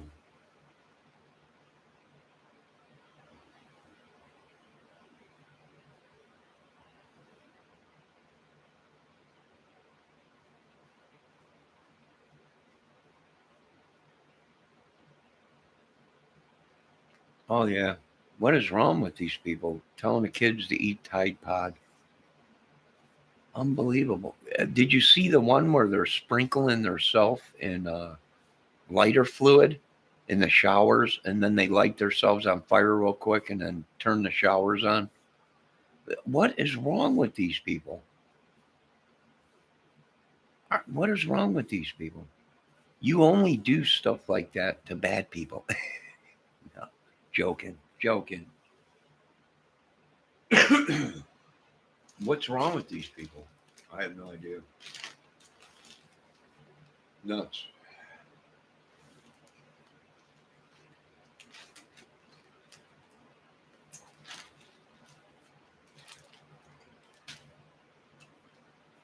All I can say is I hope my children and my grandkids are okay.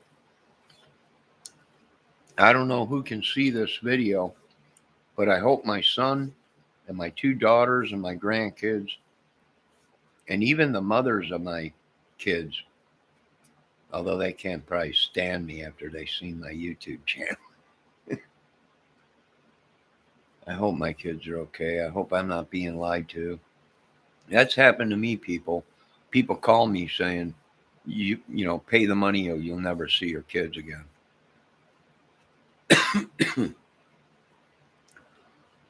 I mean, people play sick jokes like that. And at one time, I couldn't find my kid because I didn't have custody of him. You know, I mean, I tried to keep track of him, but then, you know, then the mother would say, well, you know, I have custody of him. You have nothing to say, nothing. It's mine. All right, fine. But there's nothing in my stuff that said I couldn't, you know where my kid is, where he goes to school, how's his health, what's the, you know, I had no say so in nothing, not a dang thing. I just get, yeah, everything's fine. I don't know. I hope my kids are okay because I don't know what I would do.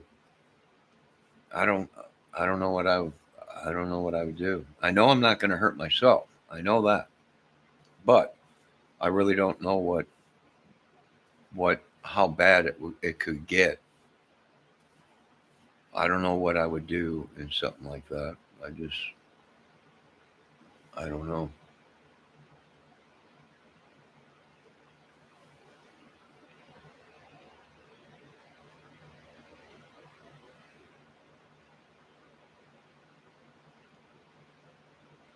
I don't know what I would do.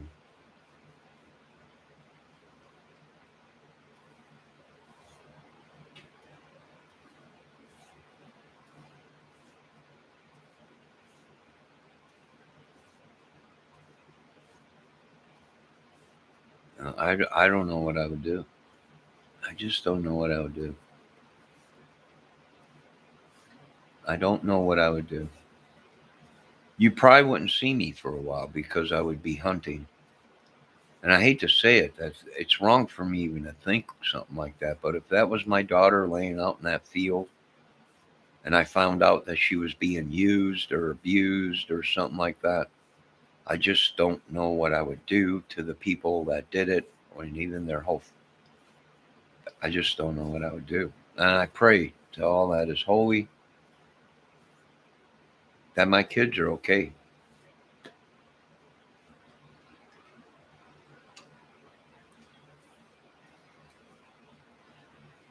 That's all I can say. But it's almost 3 o'clock in the morning.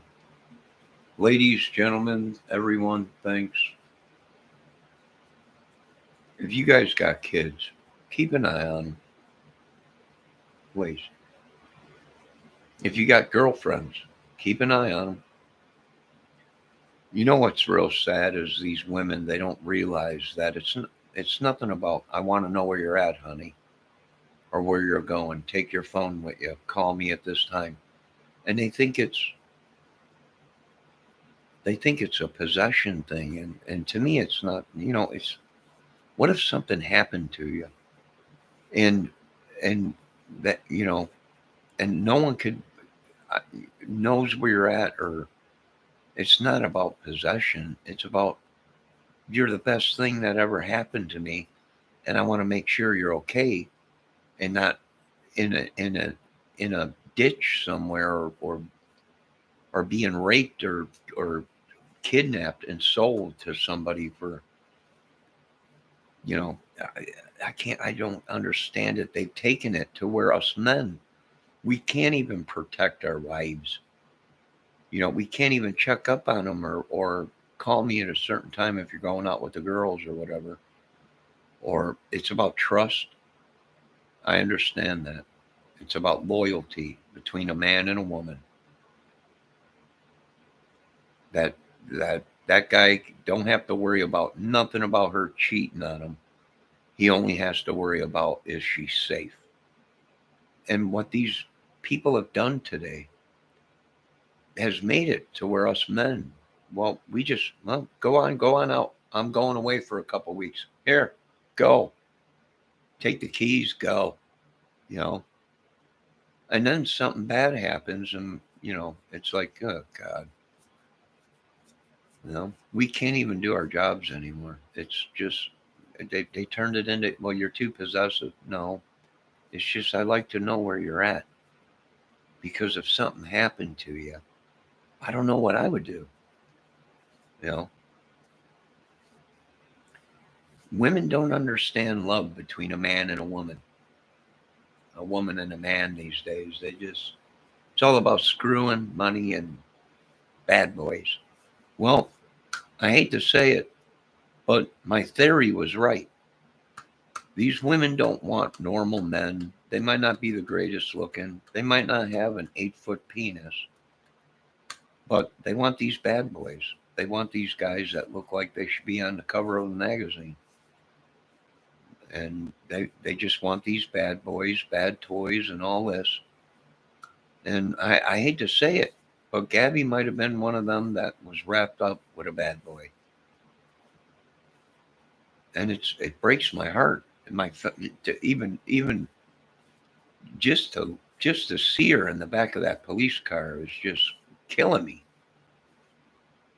It's even her post, her walking on the beach next to this this Brian dude, and saying, Gabby pedo 2000 and something, don't ever go outside or something like that, she said, or something, and then pushed him away from her.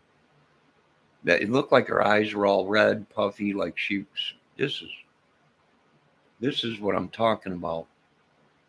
I can't, this is,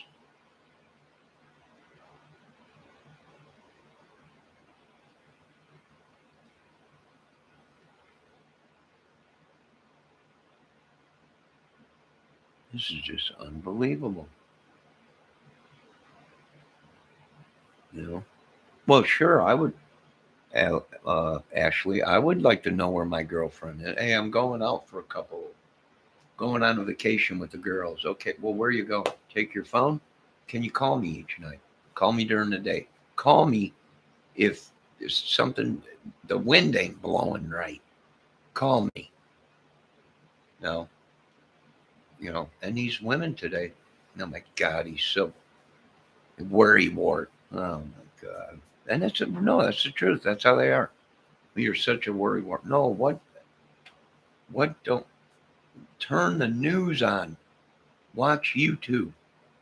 It's a zoo. If these animals get a chance to prey on you at the right time, they will. It ain't about possession. It ain't about controlling. It's about these. I don't know what to do. I might have to try an alien woman, because these American women drive me nuts.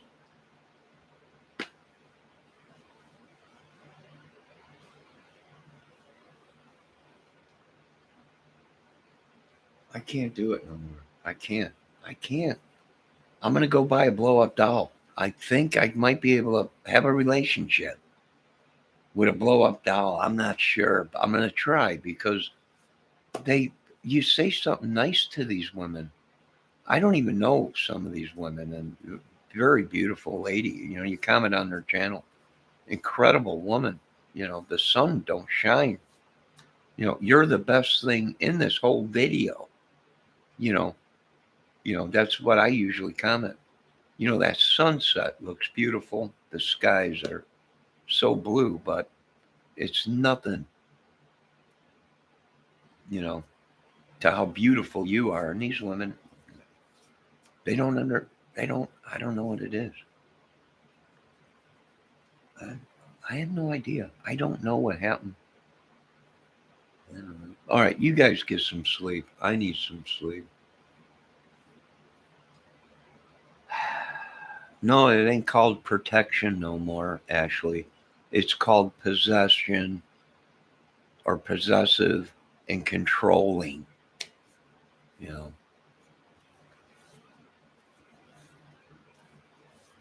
And be careful who you have a child with.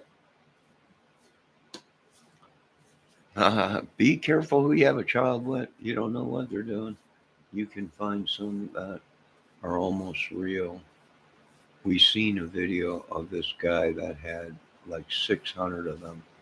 What? 600 what? Wives?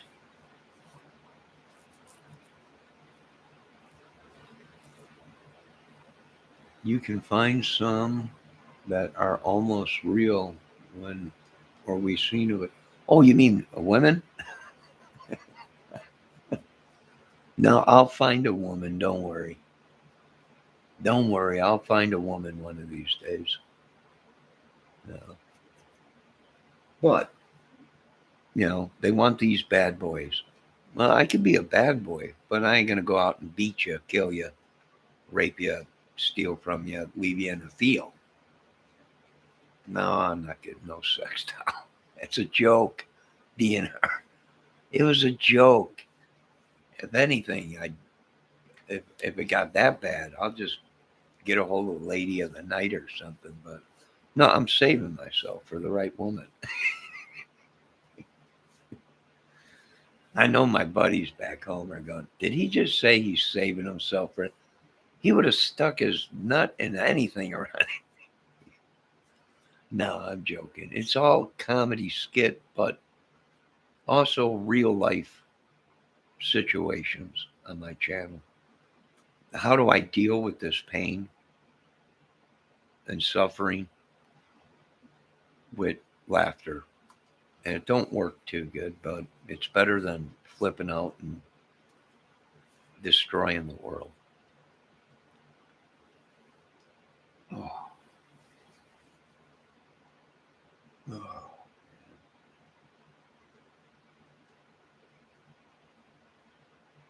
I don't know what I would do. I just don't know what I would do. What if that was one of our brother or one of our sisters or nieces, or I don't know what I would do. I would request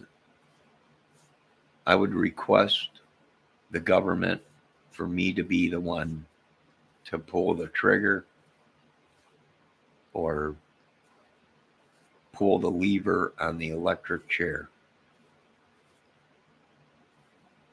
That's what I would probably do if he made it that far. I don't know what I would do. I probably wouldn't do anything. I'm just talking off the top of my head. I would be so upset, though, depressed. And not like I already am, but 10 times worse.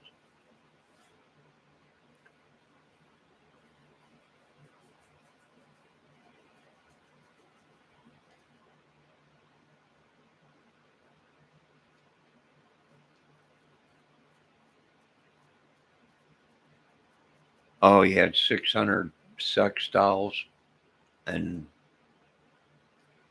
one real wife.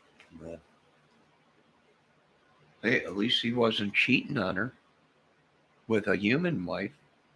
That might work out for him. If it's just sex dolls.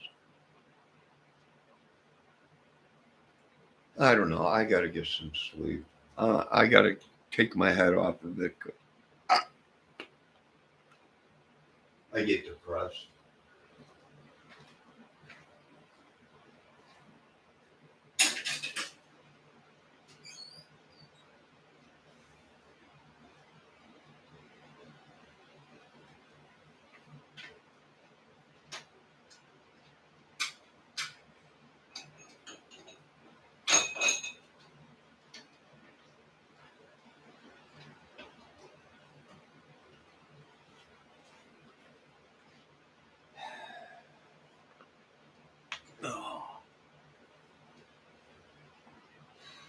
Her family said they were going to do an interview at her funeral.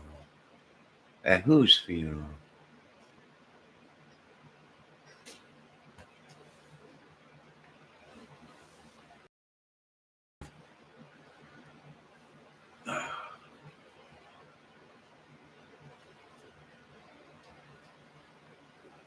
At Gabby's?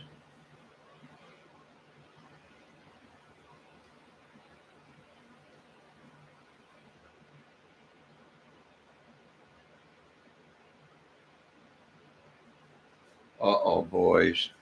Let me, are you guys still there? I want to see something. There's people that were commenting on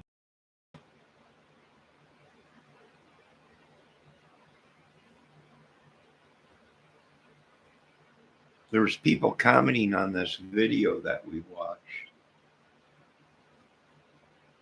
That's saying there's people commenting in the chat, the live chat that we were watching, that is saying that the people that did it were actually into satanic stuff. Does that sound like something that Brian could have been into Satanism? And I don't know. Unreal.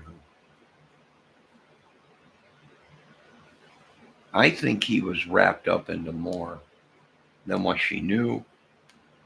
And I think he had help. You want my opinion? I think he had help. I think he had help somewhere. Somewhere he had help. Somewhere, some way, somehow, someone knew about that crime other than just Brian and Gabby.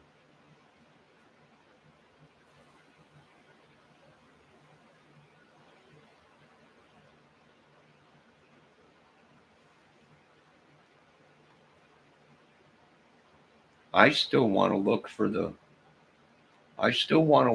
that red, big, long box trailer that was parked before Gabby's van. On the left-hand side of the footage, there was a car trailer. But I've seen people use them for construction, dirt bikes, snowmobiles, but it's big enough to drive a vehicle in, and especially a tiny van like that would probably fit in there. I don't know. Well, first, we need proof that he drove all the way. Phone records or video of that van coming through a toll road. Coming through a toll thing on an interstate or something, or a gas station stop of him on the road, no sign of Gabby and just him.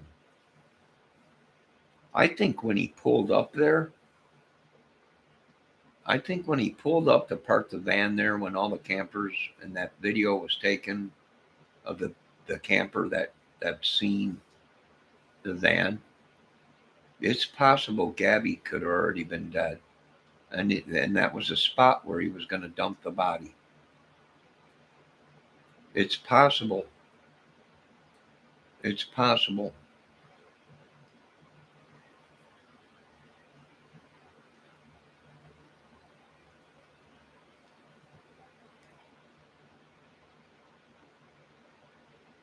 Can you see the truck again?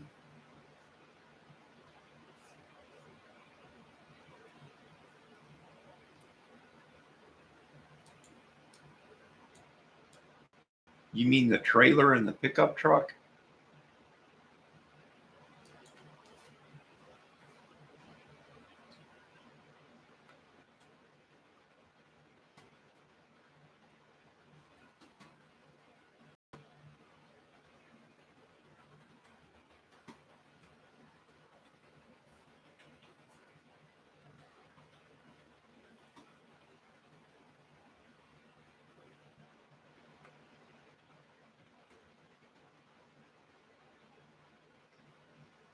All right, here's the video of the van, I believe.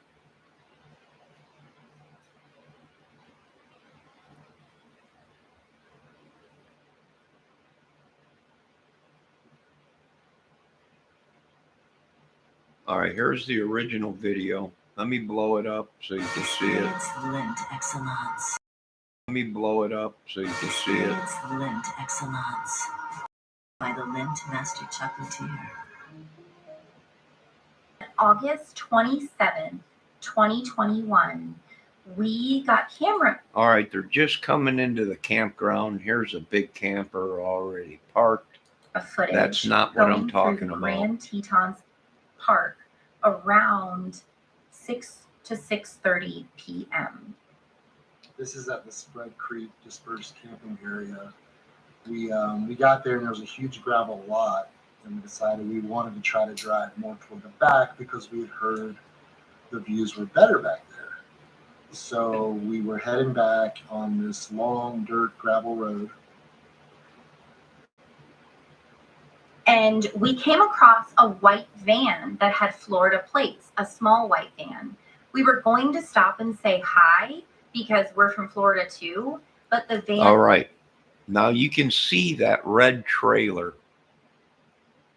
right there right there, plain as day. I can see the red trailer. It's a big box trailer. Was completely dark. There was nobody there, so we decided to continue on our way. Yeah, the van looked like it was pretty much. All right, now they're going to kind be of coming abandoned. up. We There figured you can maybe see they it were out again. hiking, or they were just. Let me rewind it. You can see it in between the trees. Back it up a little. Right there. I don't know if you can see my cursor. Right there is the red. It's a big, giant red trailer. They were out hiking, or they were just chilling inside. There was no doors open. You know, it was just kind of, neat to see a Florida plate, on the other side. Okay, this is where you come in. I don't know if you can see that. There's a big red trailer right there. A box trailer. Right there. The country is not. See it? I don't know if you can see that or not, guys. Right there. Big red box trailer. You know where the back door folds down and it's like you could drive a car in or something? Something you see all the time. But we wanted to include. There is open, and it looks like, to me, I'm going to be honest with you, it looks like there's somebody standing right back here. Right back here. Looks like somebody is actually standing there, maybe. And there also looks like there's somebody standing or squatting down in between the door and the vehicle, like maybe not to be seen or something. And it's got like a bag or something in the back of it. Some big giant dudes. I don't know. Could they have taken the four-wheel drive truck out? Was there any tire marks around there? There's some kind of a white thing in the back of the truck.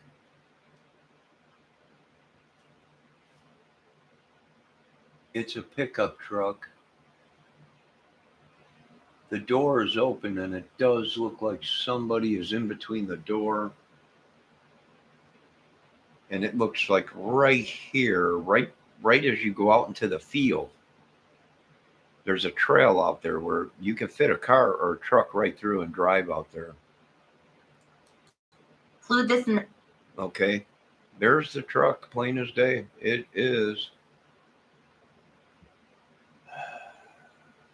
It's a pickup truck. I don't know if it's a fifth wheel or not. In the video, just There it is. That's where I think there's a guy standing. Right here. That's what I think. There's a guy that might be standing right here. Either he's walking back to the truck or he's walking towards Gabby's. We got to find out if she was shot. Maybe that guy heard gunshots and was like, well, what the heck? You know, she was only found out here by the field. There was videos out there saying that he carried her all the way across all this big giant land and dumped the body on some cliffs or something, or by some cliffs. But there were no cliffs. It was right in the field, probably 100 feet away, not in even. any way that we can help and Down the road here, get this out there to be able to find. there also looks like somebody right here. There's a white spot right here in between this big evergreen tree, and there's another evergreen tree. You can see a white. Find Gabby. Yeah, that possibly could be somebody. Right here. I don't know if you can see that. Right where my cursor is, right back here, there's a white dot, which could be the sun reflecting off a shirt. Anything. Now, Gabby's vehicle is right around this corner and then right around that bend. Find Gabby Petito. So if you could share it, if you know anything, please don't hesitate. Yeah, as we're coming up on it, we're approaching it up here on the left. And there's Gabby's van. After they come around that S curve, there's Gabby's van. And the door is open. I looked at the video, I don't know how many times. And people even asked me when I said the door is open, well, what makes you think that? Well, because it's not a shadow from the tree. It's open. It's open. The door's open. Like they were doing something. Maybe she was sitting on it. Maybe she was already dead. Now, it does look like there maybe is somebody out in the field, but you'd have to blow that picture up and find out. Satellite photos will tell you that, of that area on that day. Satellite photos, you'll be able to see exactly if there was anybody around that area in the fields. Especially where a satellite photo could actually, track him from that van and the body all the way out there. I don't know. To me, it don't make sense for him to carry the body out there. Someone would have seen him carrying a body. But you know what? I seen a video of Gabby in the back of her van. Okay? There's a giant white pillow. Okay? There's a giant white pillow. Giant. It's big. It's probably got to be about 4 foot, 5 foot big or whatever. It's a big, big pillow in the back of her van. But I noticed on some of the photos that people are saying they don't think it was Gabby messaging. Well, there was photos of somebody in the back of that van, but they were in the shade. You couldn't really tell who they were, but there was one thing missing from it. That white giant pillow was gone. I didn't see it in the back of the van. It was a big giant white pillow. Now, maybe they were using it, I don't know, in the hammock or whatever, but I don't know. You might want to ask the police.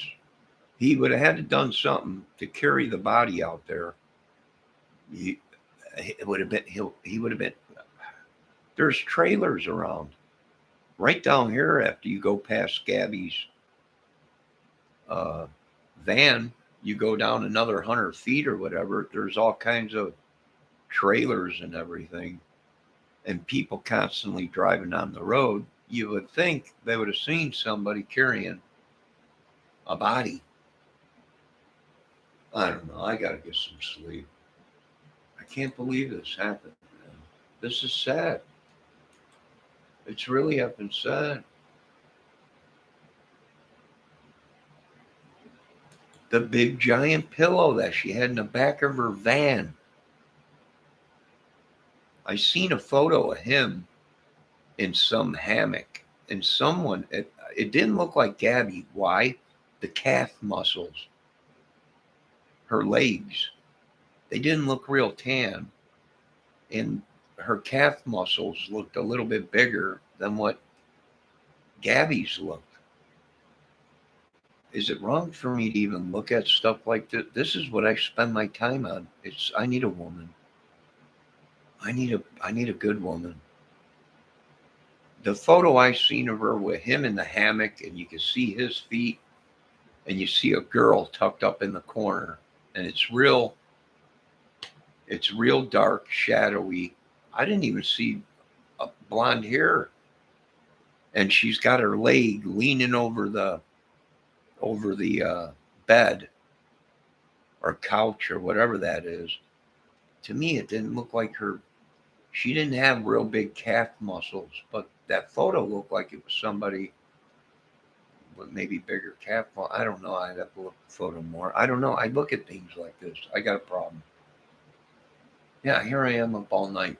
Where's the white pillow I've seen in the other Philip that I've seen in other photos, but now it's missing?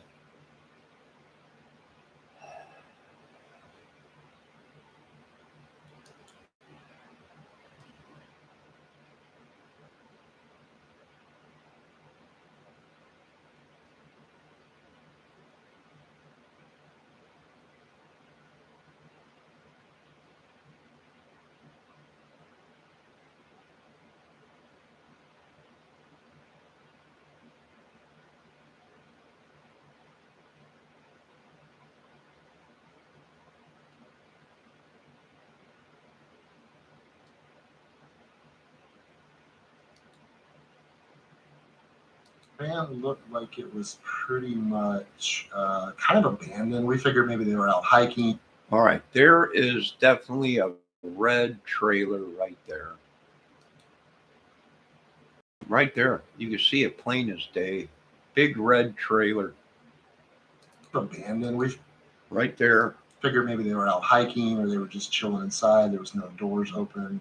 You know, it was just kind of, neat to see a Florida plate. Right there. Right there. Red. Right there. On the other side of the country, it's not something you see all the time.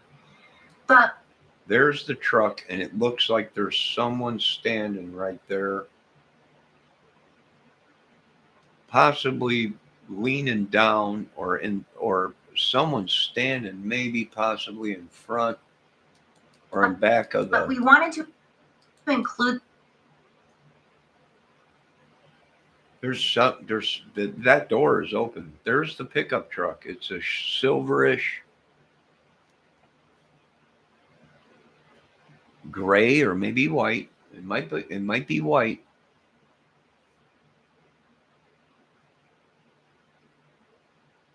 It looks like it's got a fifth wheel in it. Either the tailgate is down or it's got a fifth wheel in it. And the passenger door is open and there's something white in the back.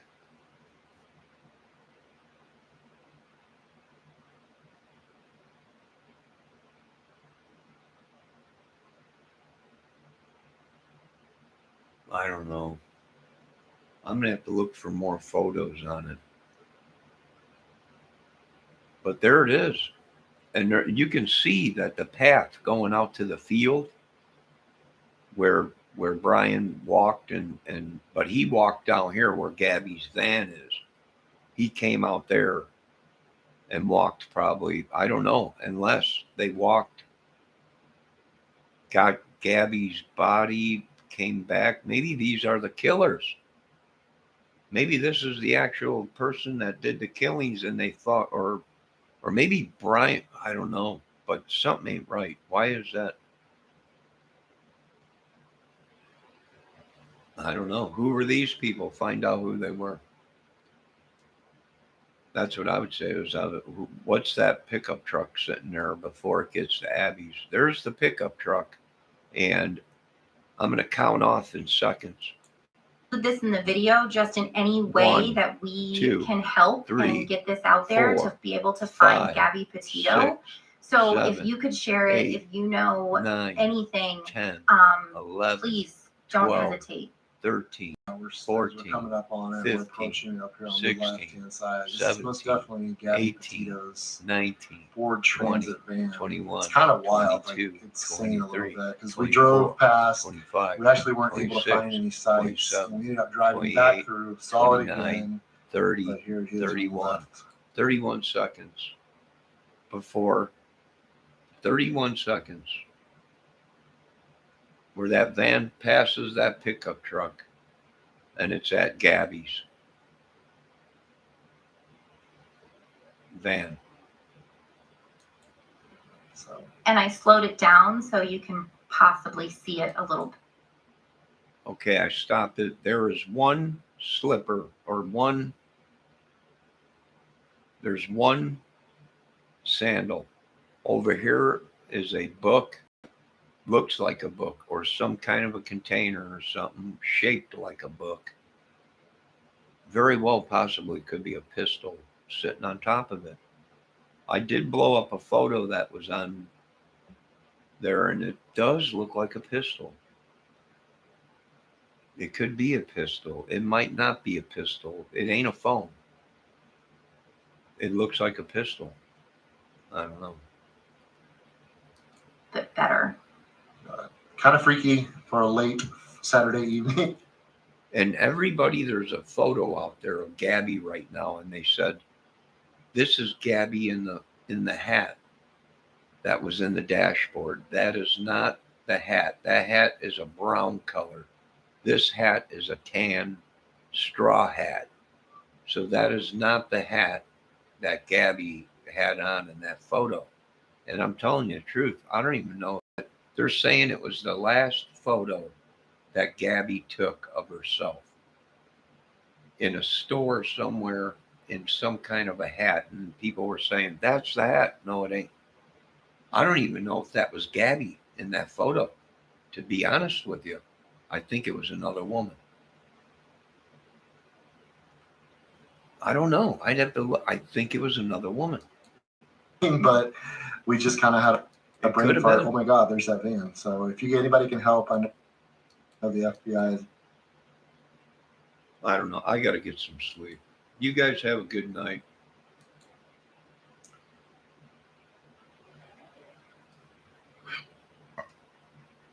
I don't know.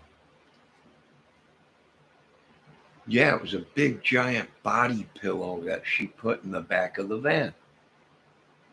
What we got to find out from the police was that a pillow or did it have a big giant pillowcase on it?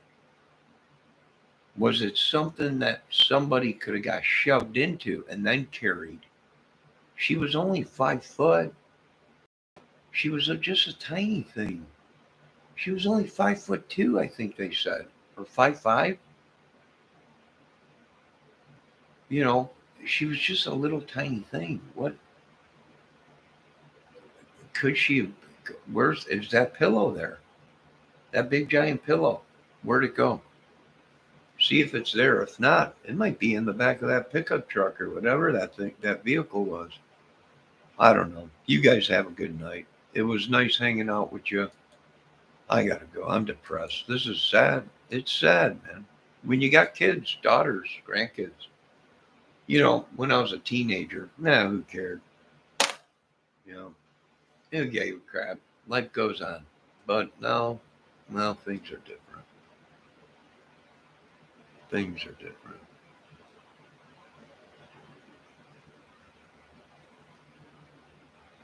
Yes, Ashley, DNR Records, 8390 Bones. You guys have a good night. It's sad. A little monkey, or whatever his name, well, his name's Michael Vaughn, but it goes by Monkey.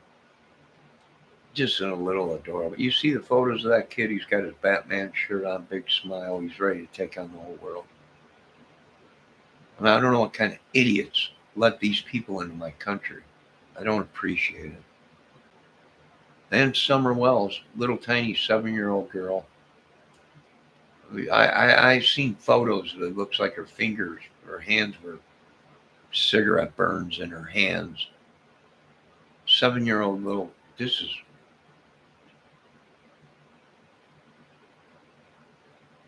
I can't stand this world. You guys have a good night. Be set or be safe or be safe. That's all I can say. I can use a good woman. If you're single, you like chilling out. I don't want to chill out no more. I just want to look at a beautiful woman. No more YouTube. I might even give up playing guitar for a while. No, I need a good journey song, some loving, touching, squeezing from a good woman. Man, I'm done with this crankcase stuff. Nightmares. It makes you want to get up and go out and destroy this whole world. It does. You know, I care more about this kind of stuff than oh my God, that, you know, it's, I don't know. I'm done. You guys have a good night. Please be safe.